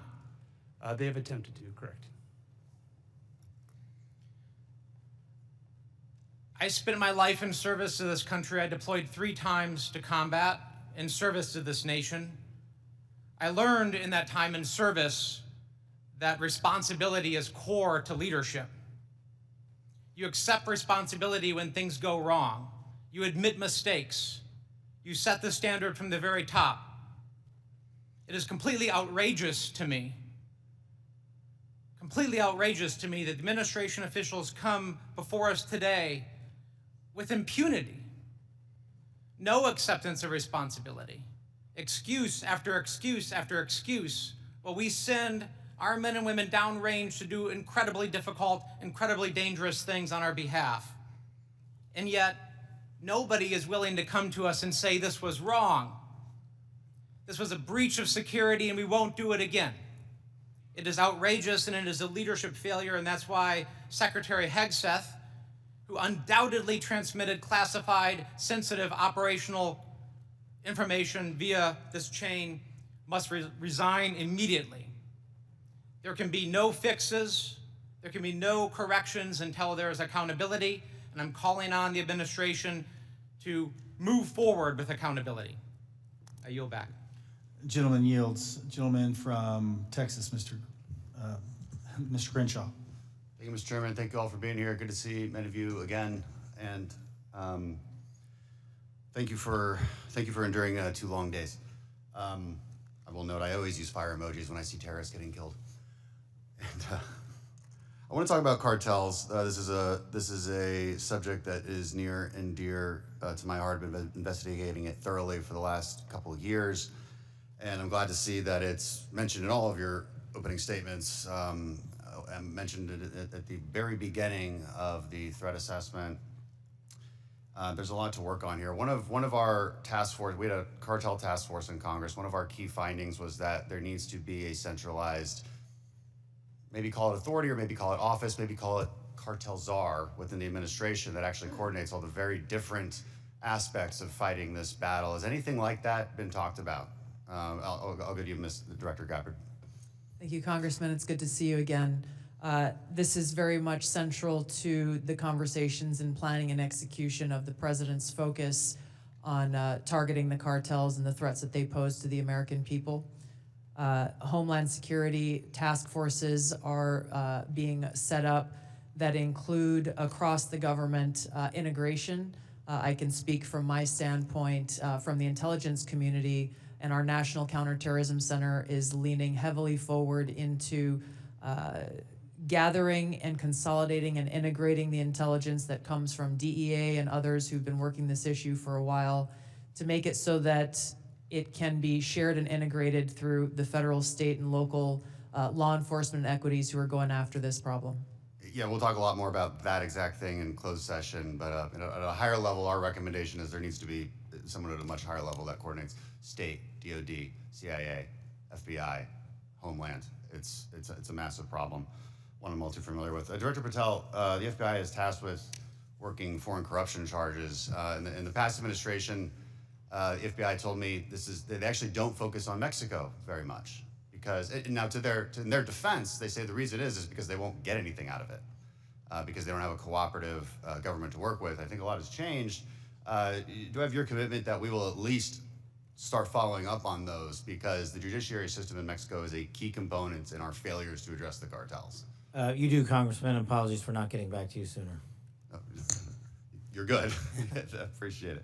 I also want to ask you that the FBI has disrupted an alarming number of terrorist attacks in the last 2 years. Great on the FBI for doing that. I don't think many Americans realize how good the FBI has been at this. But this also gets to the conversation earlier about FISA 702. One of the main arguments I wanted to argue with my colleagues on this was when you have a warrant process for the query, what you will fail to do is connect the dots between the domestic and the international threat. And those connections are there, as we see all the time. Would you agree with that we need to maintain that process in a responsible way, of course? I do, sir. I appreciate that. Director Gabbard, in my remaining time, I want to ask you, because of my, and this may go to our General Cruz as well, because of my work on energy and commerce, we have an issue there with broadband spectrum auctions, and of course this affects our intelligence community in a very large way, and our DoD. Getting right to the question here, how much, if any, spectrum can the DoD give up without having a significant effect on the administration's prioritization of lethality and deterrence? I'll defer to General Cruz, specific to DoD. I certainly wouldn't want to speak for all of DoD, and I think the committee is already in a fantastic conversation with the DoD on that issue. But broadly, what I would say is DoD has laid out the portions of the spectrum that it believes for both operational capabilities, and in closed session, I am more than happy to walk you through from the intelligence portion of the mission that we do. There are two different portions of the spectrum. We often talk about one, but not the other, and in closed session, I'd be more than happy to tell you why the other portion of the spectrum is important to national security. Sure, and the details are obviously classified, but we can talk about X and S spectrums and get a better idea for the public about, because the public would benefit from telecom having the ability to use some of these. When we look at 5G networks, 6G networks, so it's a conversation that we need to have and a much longer time to do so, which I've run out of. So I yield back. Thank you. Gentleman yields. Dr. Barra. Thank you, Mr. Chairman. You know, I associate myself with the comments of my colleague, Congressman Crow. I'm deeply disappointed in how we're handling this breach of protocol and so forth. You know, every year at the beginning of Congress, we take an oath to office. You know, this is an awesome responsibility to be a member of Congress, to protect our country. We have no greater responsibility than to protect our homeland. And you know, when I walk into this committee and the honor of being on this committee, I don't see Democrats and Republicans. I see folks that every day want to do the same thing. But as Congressman Crow suggested, the mark of leadership, and we all are leaders in this room, is to accept responsibility when mistakes happen. And that Signal chat was a mistake. I'm not here to impugn your character. You were all nominated by the president. You were all confirmed by the president. But we have an awesome responsibility and incredible responsibility to the American people. And then given that we are the United States of America, we have a responsibility to the world. And this really was a breach of protocol. I'll take you at your word that we are going to do a full investigation of it. Our responsibility as oversight is to understand this breach, understand who leaked information, how that happened, and then hold those responsible. You know, I 100% agree with the chairman in his opening statement. He said, where trust is breached, those responsible need to be held accountable. So do I have, you know, Director Gabbard, we served together, we came into Congress together. Do I have your word, when this investigation is fully completed, we will get the full breadth of the investigation? Thank you, Congressman. That would be my intent. I will caveat that by saying that this is being conducted by the National Security Council. I've not gotten any indication that they would try to withhold that, but I can't speak for them. Okay. I also, you know, I see way too much politics when it comes to our national security and our national defense.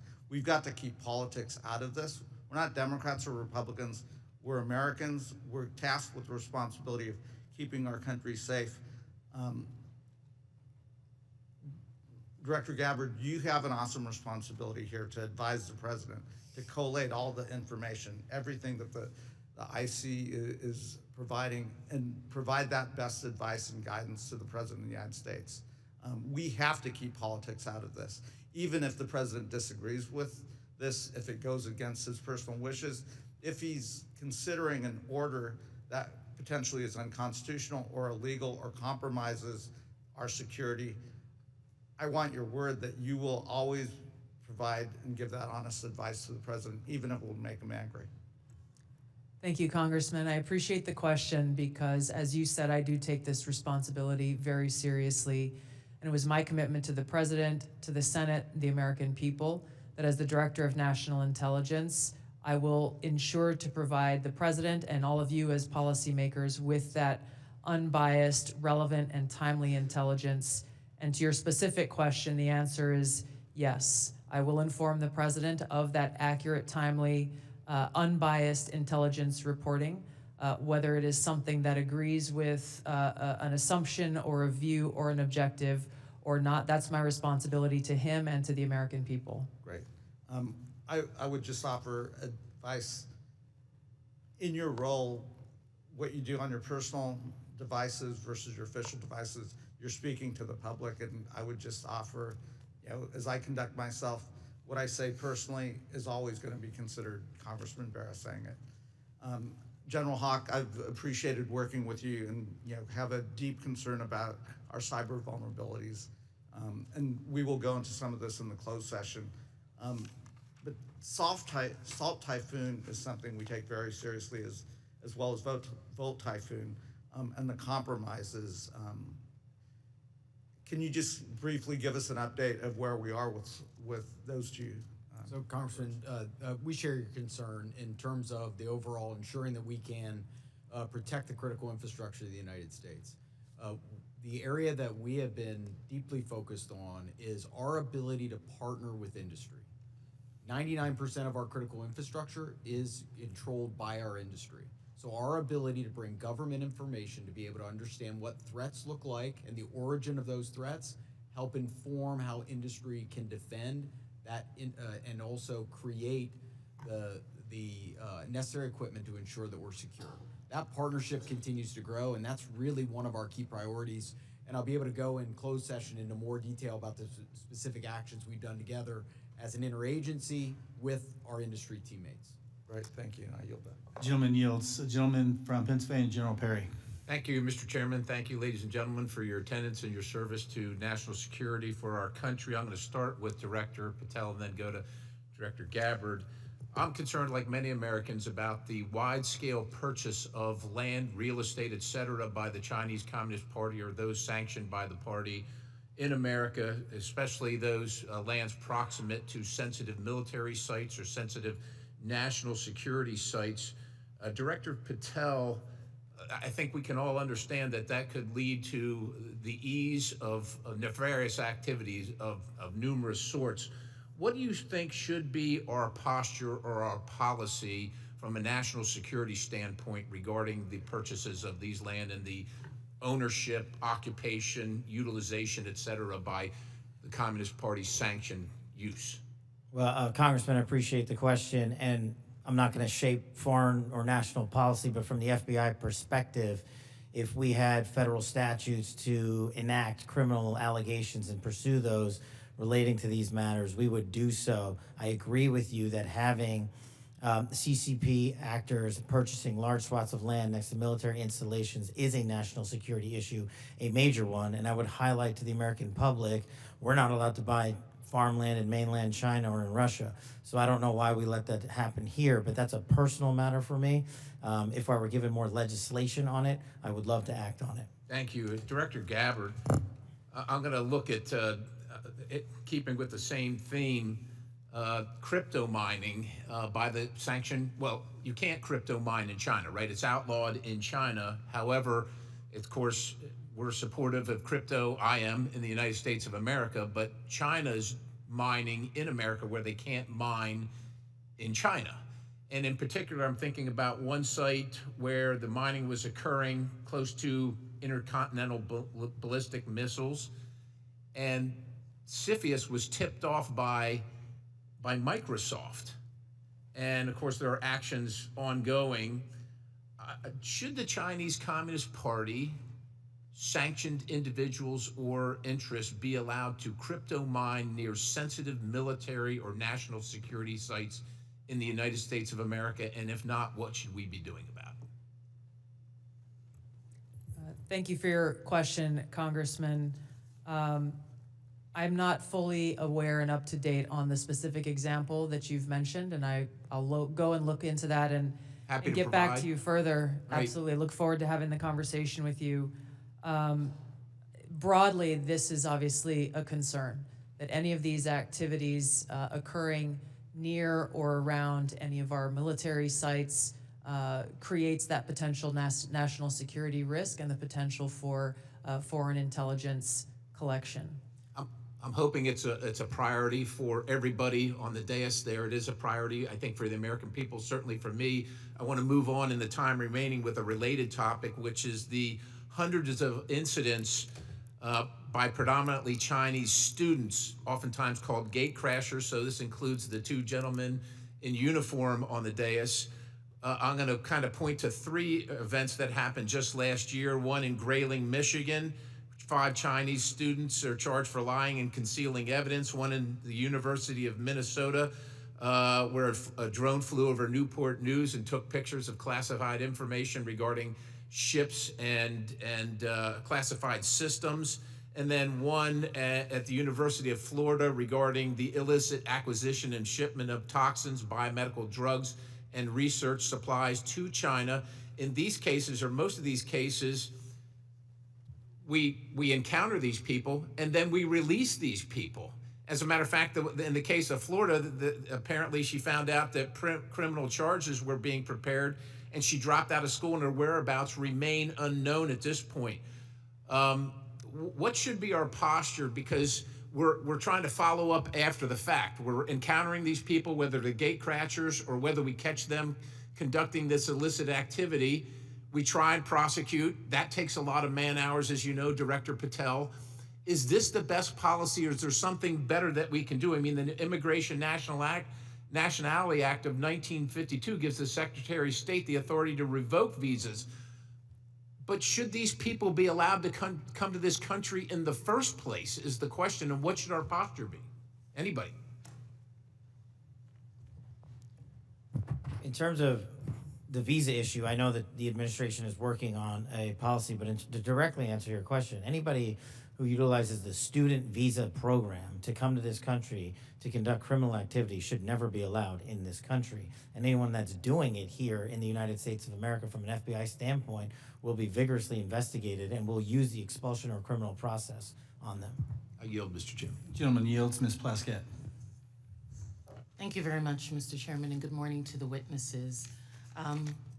First let me say that we do have to, in this committee, try as much as possible to remain nonpartisan as opposed to bipartisan. I can recall being that way when I was counsel on the House Ethics Committee, and it's a hard position to take. But I'm really struck by the fact that in December of 2023, many people made Secretary Lloyd Austin go through the stages of the cross in self-flagellation and mea culpas for not informing the president that he was having a surgery. And now how we're treating Secretary Hedgepeth as if he is untouchable. Mike Waltz, when he was a member of Congress, went in the Committee on Armed Services to talk about and slammed Austin for holding himself to a different standard than the American people. And yet we are not doing this across the board. And that's disappointing, at the very least, very disappointing. Director Gabbard, thank you for your testimony. And one of the things that I believe I heard you say was that when there was a discussion by DOJ as to the cuts to foreign aid, that there had not been a request for an intelligence and national security or an intelligence assessment of the impact of those cuts. Was that your testimony a little earlier? Congresswoman, I have not seen any kind of actual official assessment, either within the intelligence community or outside of it, on what the effects of those cuts to USAID programs has been. But it was not requested by DOJ of you or of any of the areas in which you have oversight over? I'm not aware of any requests. Okay, great. Thank you. I know that there has been some open source reporting on what the effect of those cuts are. I mean, when we think about several examples, Kenya, our strongest regional ally in the Horn of Africa, and a key partner with us in the fight against terrorist group Al-Shabaab. And, according to the Washington Post, that's not definitive, and we can talk about this in closed session. Some Kenyan journalists are now being trained by Beijing, mirroring the US programs that have been cut by the administration. Director Gabbard, is letting China train Kenyan journalists going to make Kenya more or less receptive to American requests of the Kenyan government, do you believe? As you said, Congresswoman, our relationship with Kenya has been very long-standing. So do cuts of ours to train journalists in Kenya make them more or less, and Beijing having that make them more or less receptive? Clearly there is strategic competition taking place. I'll withhold my personal view to look at an official assessment. Well, I was asking for your director view, not your personal view. And then additionally, we have ended Voice of America, which provided accurate, unbiased news, in our opinion. Meanwhile, St. Petersburg University has announced that it's opened 11 Russian language centers across Africa that pay special attention to the promotion of traditional Russian spiritual and moral values. Director Gabbard, is Russia a friend or a foe? Are they our friend or our adversary? They are an adversary. Thank you. I believe that this reckless cuts make terrorism and our influence in Africa, which is on the front lines of terrorism, a real threat to us, and we need to be careful of it. Director Patel, one of the benefits of being here kind of in the middle is I get to hear other people's testimony and the questions that are asked. I know that Mr. Carson asked you questions specifically about the Counterterrorism Division. And we know that there has been some open source reporting that says that individuals within that division have been removed or been moved, not necessarily fired, but moved. Do you know if that is correct? I don't have any personal information on that, but people within the CTD component, which is a large component of the FBI, move all the time. And have they been moved? Are you able to get that information to us, whether they have or have not been moved? I'll go back to my team and see who has been moved. If you have a particular interest, we'll share it with you. Of course, we have an interest in counterterrorism division and movement of individuals within that. Because one of the other things I'm concerned about is you have stated, I believe in other areas, that the disbandment of certain sections of the FBI related to intel and breaking up components. Can you explain to us how you intend to do that, or what you would like to do and why? My intention is to reprioritize counterintelligence authorities and cyber capabilities to focus on violent crime and national security, and that's what I'm doing. The gentlewoman's time has expired. Thank you.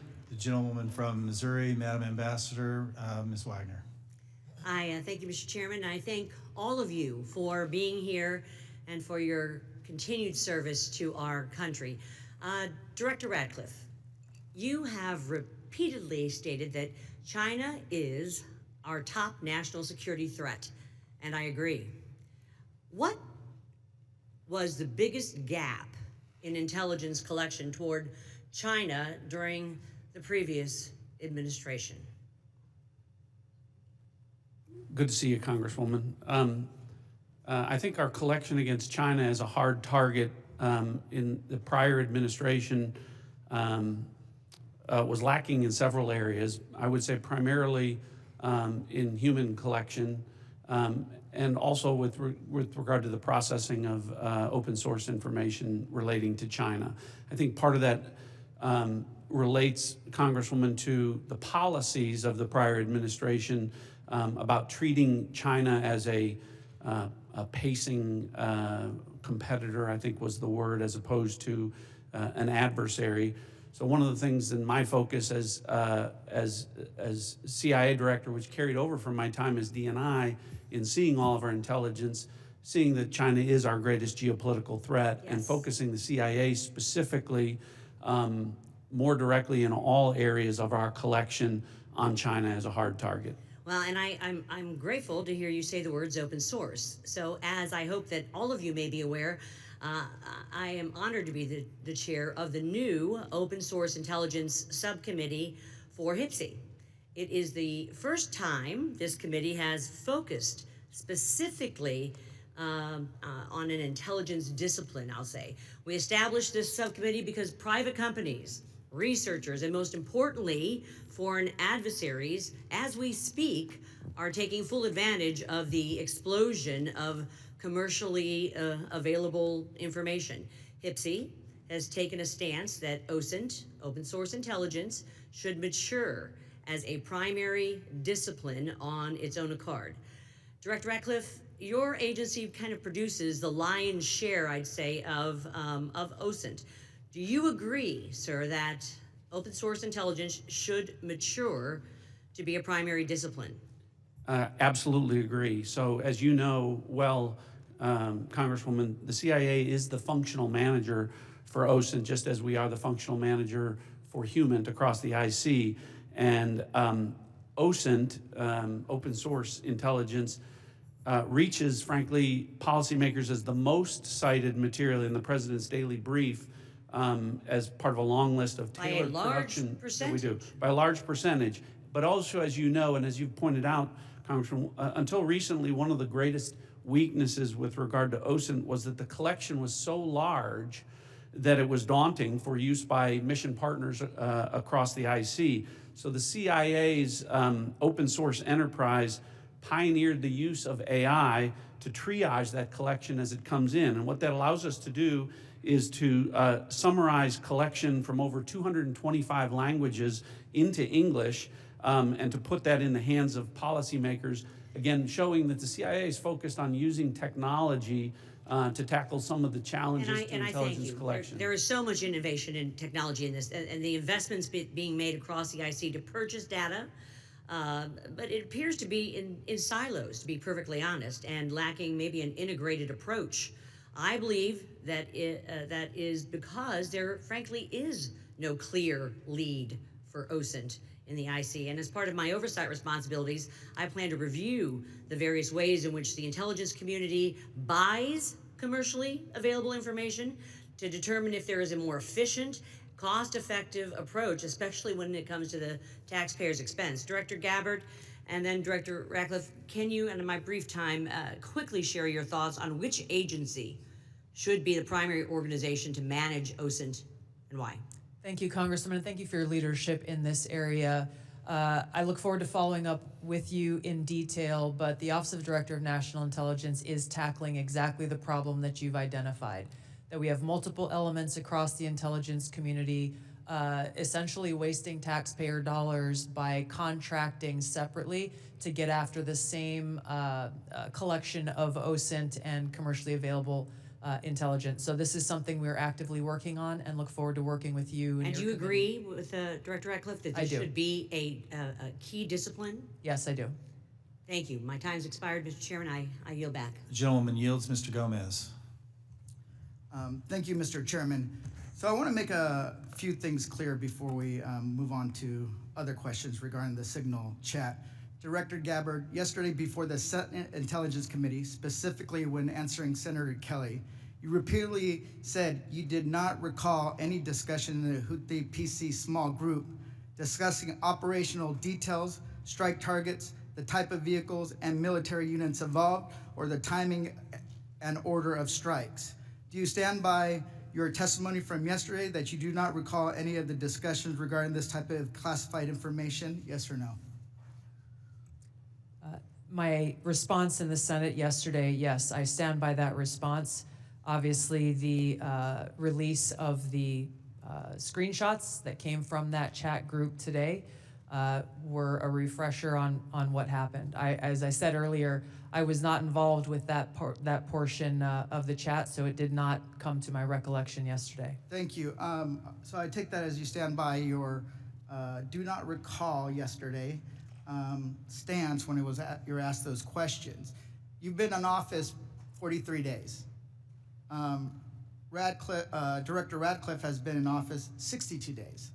This was considered the first major military operation using lethal force of the Trump administration. Was this the first, this was probably the first time that you've been involved with a discussion like this on a thread. It was not discussing, you were not on a group chat discussing where we're gonna go for lunch. You're discussing putting men and women of the armed services in harm's way. That's a major decision. So, and when did that happen? 10 days ago? Okay, I'll answer that. It happened 10 days ago. Here's the point.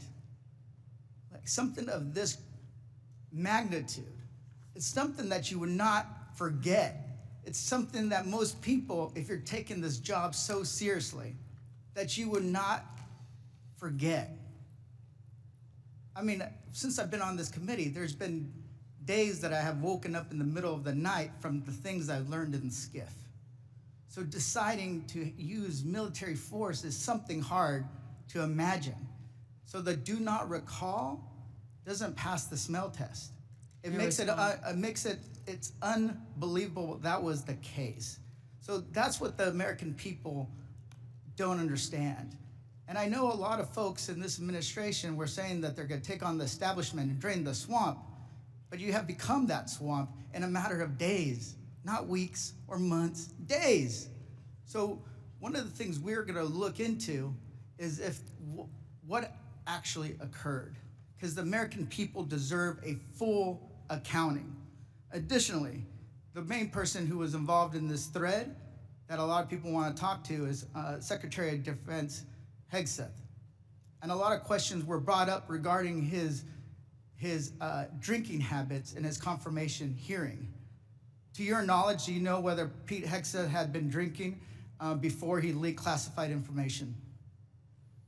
I don't have any knowledge of Secretary Hegseth's personal habits. Director Ratcliffe, same question. Yes or no? You know, no, I'm going to answer that. I think that's an offensive line of questioning. The answer is no. I find it interesting that you Hey, want I to. yield No, back. I'm This is going my to time. answer. You asked me a question. You want an answer? No, listen. You it's don't a want yes to or no. focus on the good work that the CIA is doing, that the intelligence community. Director, You I want to talk reclaim my about- time. Director, I reclaim my time. Here, I have huge respect for the CIA, huge respect for our men and women in uniform. But this was a question that's on the top of minds of every American, right? He stood in front of a podium in Europe holding a drink. So of course, we want to know if his performance is compromised. If people were asking if the General Austin was compromised because of a heart issue. Was his performance compromised because of a successful I yield strike? back, Mr. I bring my You want to I know? reclaim my You want to time. talk about I accepting reclaim my responsibility? time. Do you think I you should reclaim accept my time, responsibility Chairman. for a Let successful me ask strike to make Americans safer? I You want to reclaim my focus time. on. I reclaim my time. So here's the thing. This is serious. As somebody, we've been briefed in this committee about using Signal. One of the things they basically said, the most secure phone call, the least secure text messaging. And we know that your people, Russians, Chinese, are on your phone. Gentleman's time's expired. Gentleman from Virginia, Mr. Klein. Thank you, Mr. Chairman. I'm going to give the director the ability to respond without being interrupted by his questioner. I appreciate that, Congressman. I guess, you know, just a general reflection here again that for the last 2 days, members of the intelligence community have been asking questions about a Signal messaging group and not asking questions from Democrats either in the Senate or the House on China, Russia, Iran, and the real threats that are going on to the United States. And you can say that you care about the good work that agencies are doing like the CIA and that you care about 140 stars on the wall. But no one's asked me about my second day on the job here, where I lit the fuse that led to a foreign government participating with us to capture one of the senior planners of the Abbey Gate bombing that killed 13 Americans. And in the process, we worked with a government that previously hadn't, that hadn't cooperated with us on counterterrorism matters.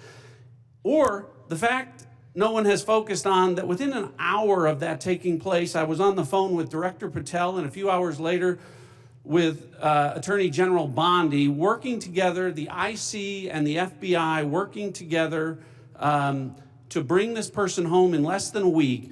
An unprecedented success for the intelligence community and the law enforcement community. Exactly representative of the kind of work that we should be doing and the kind of work that an oversight committee should be asking about. But instead, we're getting questions about whether or not someone has drinking habits. And, you know, I just wish in an annual threats hearing where the American people want to hear about threats, that's what we would be talking about. Thanks for the opportunity to clarify. Absolutely, Director. I want to thank you and all the people who work with you and all the witnesses and the men and women, the brave men and women who are putting their lives on the line each and every day for this country. And to the military as well, we are grateful and we recognize the sacrifice and dedication. Director Ratcliffe, you talked about China being our top national security threat, and I want to go to what really is the most active and persistent threat. It's related to cyber. It's related to the People's Republic of China cyber activities, Volt Typhoon, Flax Typhoon, Salt Typhoon, targeting U.S. critical infrastructure, targeting critical infrastructure overseas, compromising U.S. telecommunication companies, and I want to ask Director Gabbard, there are also regular compromises of government networks in the defense intelligence space. The Chinese are acting with impunity and targeting the United States. Clearly, the last administration had no effective deterrent strategy. Considering a whole-of-government approach to leverage legal export control, trade, and other levers, is there more that the U.S. can be doing to deter China's cyber aggression? Thank you, Congressman, for your question. In short, the answer is yes. Much of that relies on our intergovernmental planning and operations, but also very closely integrating with our private sector partners. This is essential for us to be able to harden our own cyber infrastructure, our own critical infrastructure, and to look at what our capabilities, both defensive and offensive, are and how those should be used. If I may, Congressman, I'd just like to address Congressman Gomez's maligning of my reputation and not giving me the opportunity even to respond to his accusations. What occurred in that Signal chat was an update to national security cabinet members that was also issued around the same time as updates to our foreign partners and allies in the region. There were no sources, methods, locations, or names of targets that were included in that chat. The decision to conduct this operation had been made long before that conversation took place. I do take my responsibility very seriously and played an integral role in providing the intelligence community's assessments that led to the ultimate decision by the president to conduct an operation, which, by the way, was very successful and continues to be very successful. I was traveling at the time, and I was not playing a very specific role, as these chats reflect, in much of the conversation that took place there. Secretary Hegseth, in my experience, has continued to operate in the way that President Trump's confidence in him inspires, which is in the best interest of the American people and our war fighters and ensuring our national security. I think it's wrong to impugn him, especially at a point where he is not here to defend his own honor. Thank you, I Congressman. agree with your assessment and support for the Secretary, and I yield back. Gentleman yields. Ms. Houlihan. Thank you for the time, and I struggle, and if you look at my notes, I've changed my mind about 1,000,000 times what I'd like to talk about. I'd like to first start with Director Ratcliffe. I find it offensive for you to accuse me as a Democrat of not caring about national threats. I very much wanted to talk about those, in fact, had prepared questions in advance of this hearing about those threats, specifically about biosecurity and bioterrorism, but I don't have time to ask those questions because the threat is in the House. The threat is across the dais, and I need to ask these questions. It's my job to ask these questions of you. Because when I served in the military and I served in classified environments, had this happened to me, I would have walked my resignation in immediately. This is not okay. Communicating these sorts of things in Signal is not okay. Targets, times, those kinds of things are absolutely classified, and we all know it. I know it, these people know it, you all know it. And the fact that we're having to have these conversations now means that I can't ask the questions that I need to ask about things like bioterrorism and biosecurity. And so I'd like to put you in check as well, sir, because you can't assume who I am any more than I can assume who you are, sir. I would like to move my questions, however, over to Director Gabbard, because you are the DNI. You do have an obligation and a responsibility. I'm going to speak to you specifically about the fact that you have spent much of your 40 days talking about the importance of making sure that we don't reveal classified information, making sure that we don't leak information. You're a former battalion commander in the Army. I don't think that you would have necessarily appreciated the kind of leaking of information that I believe absolutely did happen in this Signal channel and is worthy of a further investigation. In fact, this committee established something called 50 U.S.C. 3235A, and this committee, on a bipartisan, apartisan basis, requires you, the DNI, to swiftly notify Congress and the Intelligence Committee if you're aware of any sort of significant unauthorized disclosure or compromise of classified information, which I would argue this has all of the markings of being that. And so if you, as the DNI, see such a thing anywhere within your organization's purview, you have the obligation to begin an investigation to report back to us on that. Would this seem to qualify to you as something worthy of that investigation? Thank you for your question, Congresswoman. In this situation, Secretary Hegseth has the Yes or classification no? and You are the declassification DNI. authority over DOD information. This chat did not have the auspice of being a DOD chat. There's no such thing as labeling it as DOD. This was a chat amongst a great variety of people, and you, according to our law that we passed here bipartisanly, have an obligation when you think there has been a tangible, significant leak of information to instigate an investigation. Do you not think it's important to do such a thing? The National Security Council is investigating no? this inadvertent leak. And again, I point to Secretary Hegseth as having the classification. I would argue that classification Secretary authority. Hegseth, if he had the dignity that he needs to have, should be walking his resignation in, because I believe that his probably is heading toward being relieved of his duty based on what I think are significant and illegal leaks, most likely. I would like it if you would please commit to this organization that you will follow the law, and I would like it if you would also investigate what is likely to be more than just this chat. Because if there's one, there's more than one. If there's smoke, there's fire. Will you please obligate yourself and your organization to that investigation? Yeah, Congresswoman, yes, I will follow the law. Thank you. I appreciate that. And Director Patel, I learned just recently that you only heard about this yesterday, which blows my mind since I heard about it 2 days ago, and I'm just a low on the dais, junior chipmunk here. Did you really only hear about this yesterday? The exact timeline I'm not aware of, but yeah, I think it was yesterday or the night And now before. that another day has passed, do you Well, actually, it was the night before the hearing. Now that another day has passed, do you believe that it's now time potentially for the FBI to open an investigation into this? I'm not going to comment on that. Because you're the director of the FBI, you don't believe it's appropriate to comment on that? Because there's a process in place, there's an ongoing litigation, and the National Security Council is reviewing this matter. And I'm not going to discuss any open or closed That investigations. ongoing investigation, literally, the lawsuit happened today or yesterday afternoon, and the idea that you don't have an opinion on this at this point is frustrating to me. No, it's not. My I'm not final going to question, prejudge reclaiming any my matters, time, my and the men final and women of the question, FBI reclaiming my will time, reclaiming call my the time, balls and strikes. reclaiming my time, not sir. you. Sir, Mr. Chairman, I'd like to have. Gentlewoman's recognized. You have Thank 4 you. seconds remaining. No, I have more than You that. have 2 because seconds Mr. remaining. Patel would not add. Gentlewoman's time has expired. Mr. Stubbe. Thank you, Mr. Chairman. Director Gabbard, were there any sources described in the Signal chat?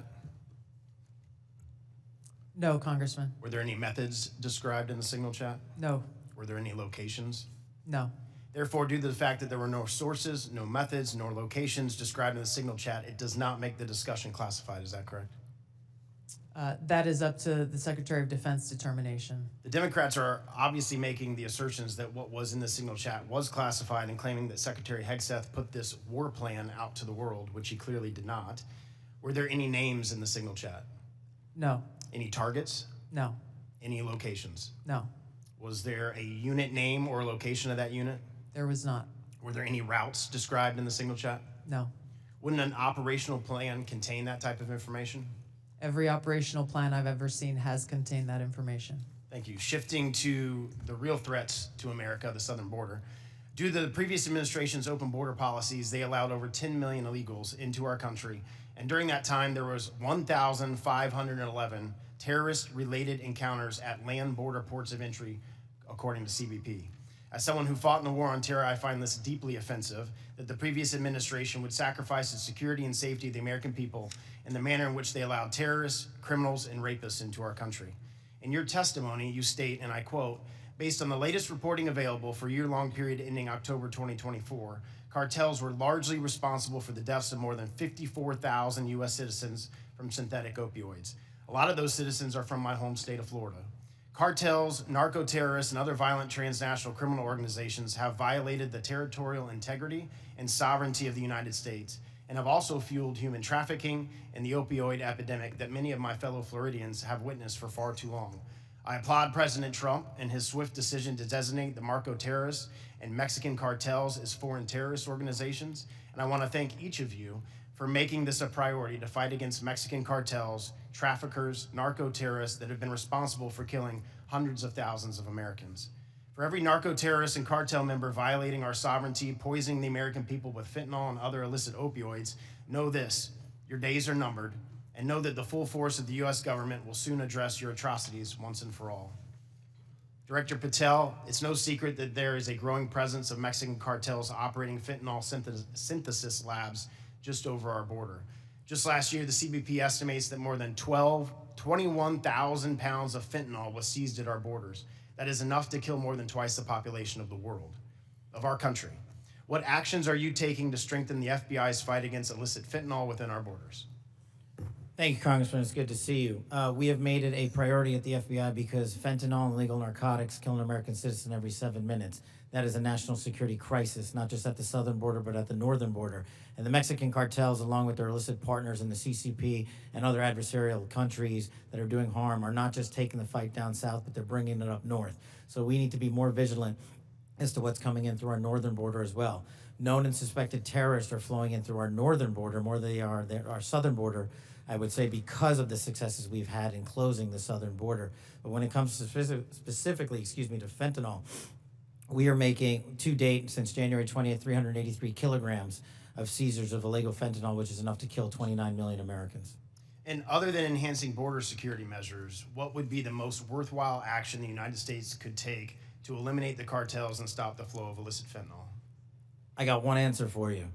They're making the precursors in mainland China, and we don't have the authorities to go after that fight there, and we need to take it head on. Because without the chemicals and precursors, there is no fentanyl, and they are moving that material around the world and into the United States too freely. Director Gabbard, I'd like to reemphasize the threat that our adversaries are exploiting via fentanyl and other illicit drugs that are entering our country through the border and poisoning millions of Americans nationwide. It's essential that all components of our national security apparatus are united in their efforts to protect the American people and our communities from such harm. Is there any reason to believe that the Mexican government isn't doing enough to finally eradicate the cartels and other transnational criminal organizations operating just over the border? Congressman, I can only speak from my vantage point, as was stated previously by Director Ratcliffe. We have already been introduced to and begun collaborating with our counterparts in the Mexican government. Could there be more done? I would say absolutely yes. I know that the Trump administration across his cabinet are looking at opportunities to be able to do that. And Director Patel just hit on this with CCP and precursors, but to what extent have we seen other malicious actors worldwide partner with the cartels to infiltrate and target the United States? Related to the production of fentanyl. Yes, ma'am. India is one of those countries that is providing some of those precursor materials as well as equipment. Thank you for being here today. My time's expired. Gentleman yields. Mr. Quigley. Thank you, Mr. Chairman. And I know it's all us who are worried about this only, but apparently the Senate Armed Services Committee Chair and Ranking Member requested Inspector General report on this chat. So I'll tell you why more people are worried about this than you might think, and that's Director Gabbard, your position was created post 9/11 because of the horrible intel failure that took place there, where we weren't sharing information. It wasn't adequately shared within the community and between our allies. We have to believe that our allies look at this as a colossal mistake and will at least hesitate to a certain extent, wanting to share sensitive information with us that keeps us safe because they're worried about their sources and methods as well. Wouldn't you be at least somewhat concerned that our allies would look at this and say, that wasn't the perfect way to communicate? Congressman, thank you for the question. If that information that was put out in the chat by the Secretary of Defense had included specific sources and methods and targets and names, then the answer would be yes, but that was not the case. Let me stop you there because there's such a limited time. Generals, look, you're here because you got tough spots, so I have to put you on the spots. You're passing information like this just within your agency, and you know that it's going to include, we are go for mission launch, Houthis, sea lanes, the information about the weapon systems. That gets to the Houthi military commanders. Doesn't it make you think they're at least going to say duck? Thank you for the opportunity to weigh in on the issue. Yes, if we were collecting this on our adversaries and we're able to get this information as was asked of General Hawk earlier, we would consider that classified, but it's classified under the collection piece. The data that we're talking about here is the operational data, not the intelligence data. Respectfully, sir, just because we have limited time. Secretaries. The Houthis military leader is going to duck when he hears this, or he's going to take some action, or he's going to try to shoot our planes down, right? If he has actionable intelligence, he will certainly use that. I'm talking about this intelligence. You don't think he can figure out? Houthis is mentioned a couple times, sea lanes. They show the weapon system. At least it's a credible warning to him. I would offer the Houthis' defensive position has been constant since the 15th of March. All right. General, I'll just take a whack at it. You're the Houthis' military leader. You get this information passed on to you. It doesn't make you at least take warning? I would, Congressman, I think from the Houthis' perspective, they do have air defense equipment, and they would be able to detect aircraft when they're entered into the Red Sea, and certainly when we have our intelligence aircraft operating over top their country, they'd be able to detect that activity. But being forewarned is extraordinarily important. I'll take another stab at it. If just language like this in a different context, okay? But just within your department, sir, your people are passing this information. Do you advise them maybe they don't use Signal on this? Are there other forms? Obviously, they're going to be more secure. What I would offer is the data that we would be passing would be the full target packages and the full set of operational information. Okay, but even if it was just this, do you really want to give the possibilities that they could be breached, hacked, and they would get this information? Wouldn't you, even with just this, sir, respectfully, wouldn't you want to use a more secure means of communicating? I think what I would offer are two things, and hopefully they're helpful to you. One of them would be, in addition to that full package that we would talk about, when the Secretary extracted individual details from that and provided those on Signal, whether individually or in aggregate, that is his decision of what is classified and what is not from an operational aspect. And that's probably the most important relevant piece to there. And I would echo what we've said before. That it's the Secretary's authority for the just give me, there's more secure ways of communicating any of this, right? There are, and our adversaries have General, various there are, abilities right? To intercept. There's much more secure means that you use, even if you don't think that this is, or you don't want to stick your head out on it. What I would say is the full packages were transmitted within classified, within traditional classified. But this could have been transmitted in a classified way as well. Thank you. Gentleman's time's expired. The gentleman from Arkansas, the distinguished chair of the Financial Services Committee, Mr. Hill, is recognized. Thank you, Mr. Chairman. And let me say, Director Gabbard and Director Ratcliffe, it's so great to have you back in the Longworth House Office building. The food's the same, but you're welcome anytime. Director Ratcliffe, you know, we've served for 10 years together. I'm certainly aware of your extraordinary service at the DNI and here in Congress. And I just have a couple of follow-up questions on this topic of the Signal chat. Were there any war plans distributed in that Signal chat? No, Congressman. And were sources and methods that would compromise our intelligence system or your agents in the field around the world, were they discussed on the Signal chat? No. I appreciate that. I just think that's an important thing to have on the record.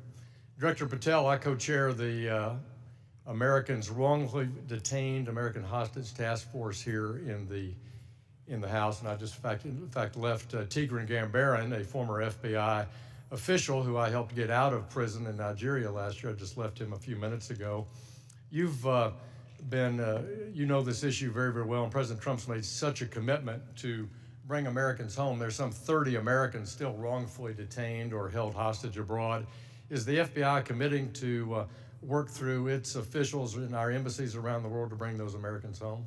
Thank you, Congressman. As you know from my prior service in the prior administration, President Trump brought home over 50 hostages and detainees worldwide, and that effort is being redoubled now until every single American is home. And the FBI, from my perspective, has been given a directive that any wrongfully detained or captured person overseas is a priority to bring back. We're so grateful to the President for making this a priority. We don't want our citizens that hold a blue passport to suddenly be a target in all their interactions around the world. That's wrong, and I'm glad President Trump's made it a priority. I look forward to working with you on that. Since November of 2023, I've been pursuing aggressively in this committee the U.S. government's policies and procedures for handling border encounters, specifically known or suspected terrorists. To quote former FBI directors, testimony before the Senate, there are blinking lights everywhere of concern. But despite my numerous attempts, including multiple briefing requests, letters, legislative provisions, a GAO report requested, the prior administration refused to provide requested information and data on what the public now knows was a very dangerous situation along the U.S. borders that President Trump now has as a priority of fixing.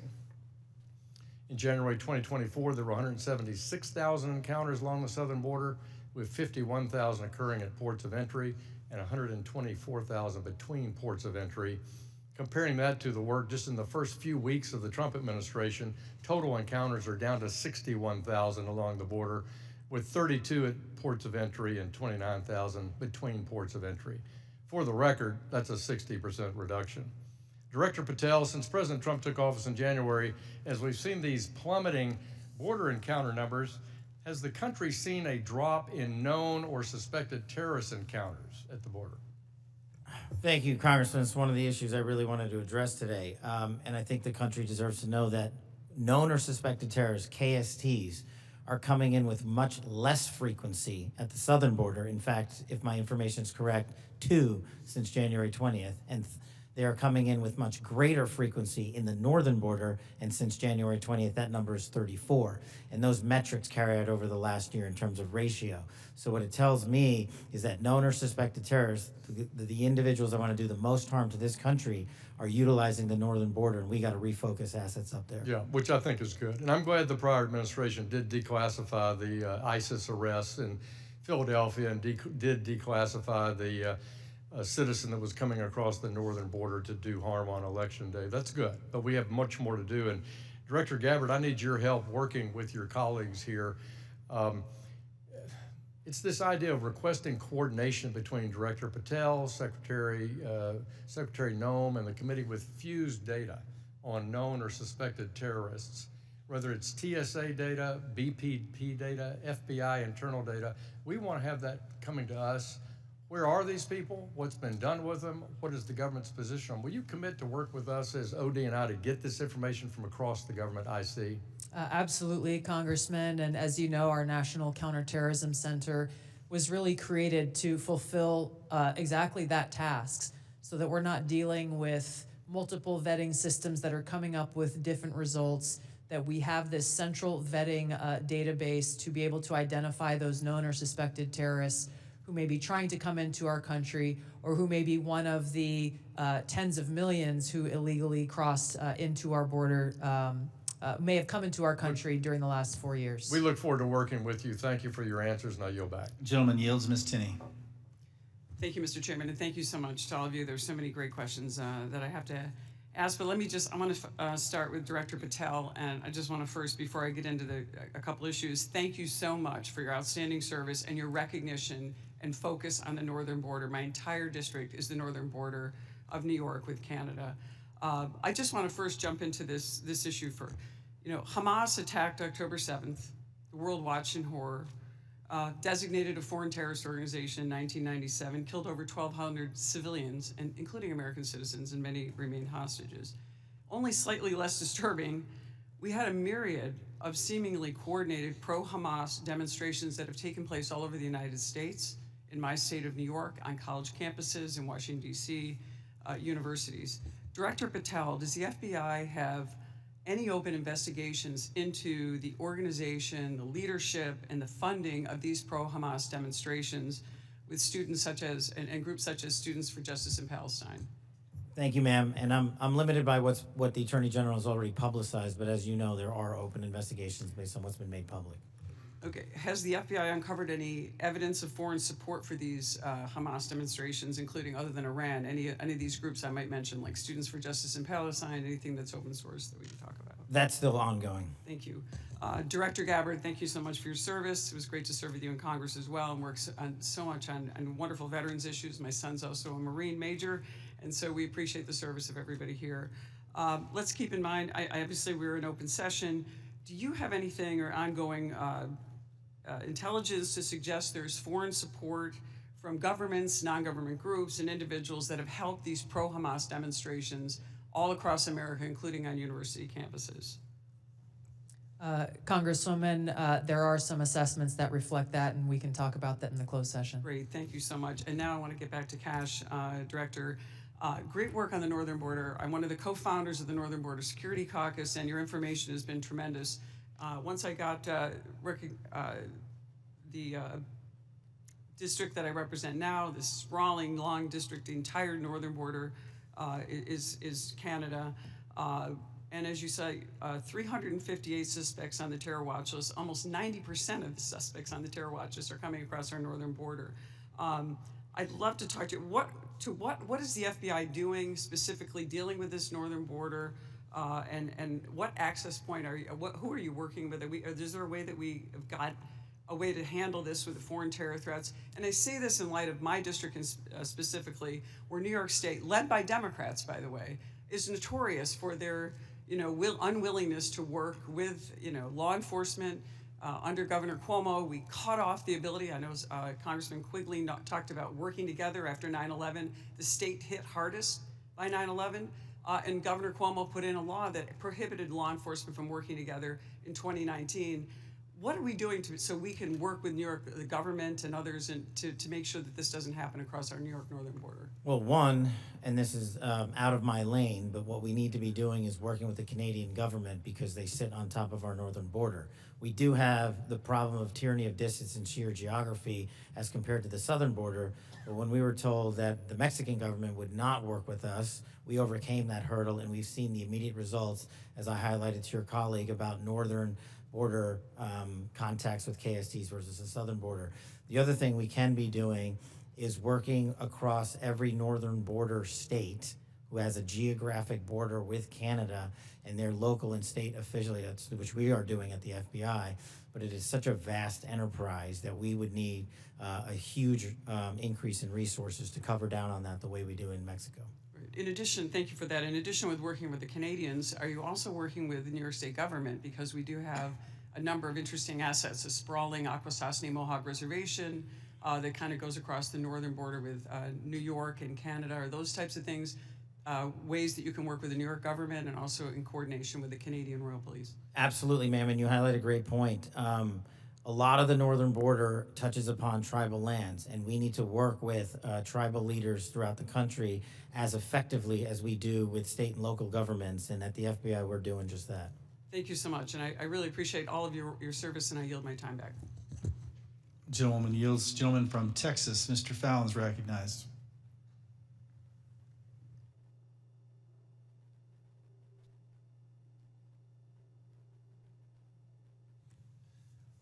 Thank you, Mr. Chairman. I appreciate it. Director Patel, many of us had grown, increasingly alarmed at the sheer number of foreign nationals we're seeing caught spying on our critical infrastructure or, near sensitive sites in the country. One example is a Chinese national who was flying a drone, allegedly flying a drone over Vandenberg and taking pictures of the base. He was arrested in the San Francisco airport not that long after. Director Patel, would you agree that the two most dangerous nation states to our homeland and our interests are China and Russia? Yes, Congressman. So it would stand to reason that we should pay particular attention when foreign nationals from these two countries, who we've already established are the greatest threats to our country now and in the future, when they try to sneak into our country illegally. Absolutely, sir. Can you speak on the illegal migration we see from Russia and China and the differences that we saw from the first Trump administration to the Biden administration? Well, the problem you have when you have an effective resolution to that set of issues is that the enemy adapts. And what they've done is utilize, as we were just discussing with your colleague, the northern border to shift their resources and affiliations to pour in known or suspected terrorists through the northern border. They haven't stopped through the southern border. They just know that we are setting up a pretty monumental effort down there to stop any known or suspected terrorists from entering the country. But the thing is, the Chinese, the Russians, Iranians, and other adversaries are utilizing their partners just like they are doing in terms of how they move illicit fentanyl precursors into this country, they're moving humans in the same fashion, and we need to treat it as such. Did you see an increase from the first Trump administration to the Biden administration on Russian and Chinese nationals crossing the border? Did it increase or decrease? Yes, actually, so the PRC nationals crossing the southern border from 22 to 25 was 178,000. And I don't have the number for the northern border, sir, but I'll get that to you. So what we found was that there was actually a market increase, alarming, with the Chinese illegal migration increasing 527% all in, and Russian 2,400%.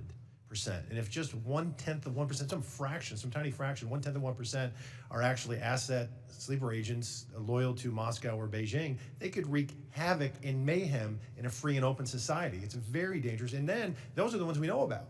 What about the ones that snuck across and we never found them? The unknown gotaways, if you will. So Director Patel, there's also great concern about the increasing number of counterintelligence threats that are penetrating all levels and branches of government, both local, state, and federal. The number of elected and appointed officials willing to betray this country is becoming increasingly pervasive. Last year, we saw a former senior aide in the New York governor's office, Linda Sun, and her husband, Chris Hu, indicted on charges of money laundering and acting as foreign agents to the People's Republic of China. Ms. Sun used her position to block Taiwanese representatives from access to New York State officials. Instead, we're rolling out the red carpet for those PRC officials to have those meetings. I mean, that's some scary stuff. So when we have someone like Sumi Terry, who also worked covertly spying on Korea while working simultaneously with various think tanks, and she had been national security official, and she'd worked for the CIA and the National Security Council. And because of her job, members of Congress and their staffs had access to these Korean intelligence officials, and she was paid with, thousands of dollars in luxury gifts. But Director Patel, I get that these investigations are ongoing and sensitive. But to the extent that you can, could you please briefly highlight the severity of these counterintelligence threats, including a rough estimate of the number of open counterintelligence cases that are pending? We have many, and I'll get you the exact number, sir, in closed session. But what it highlights is that the enemy is not relenting.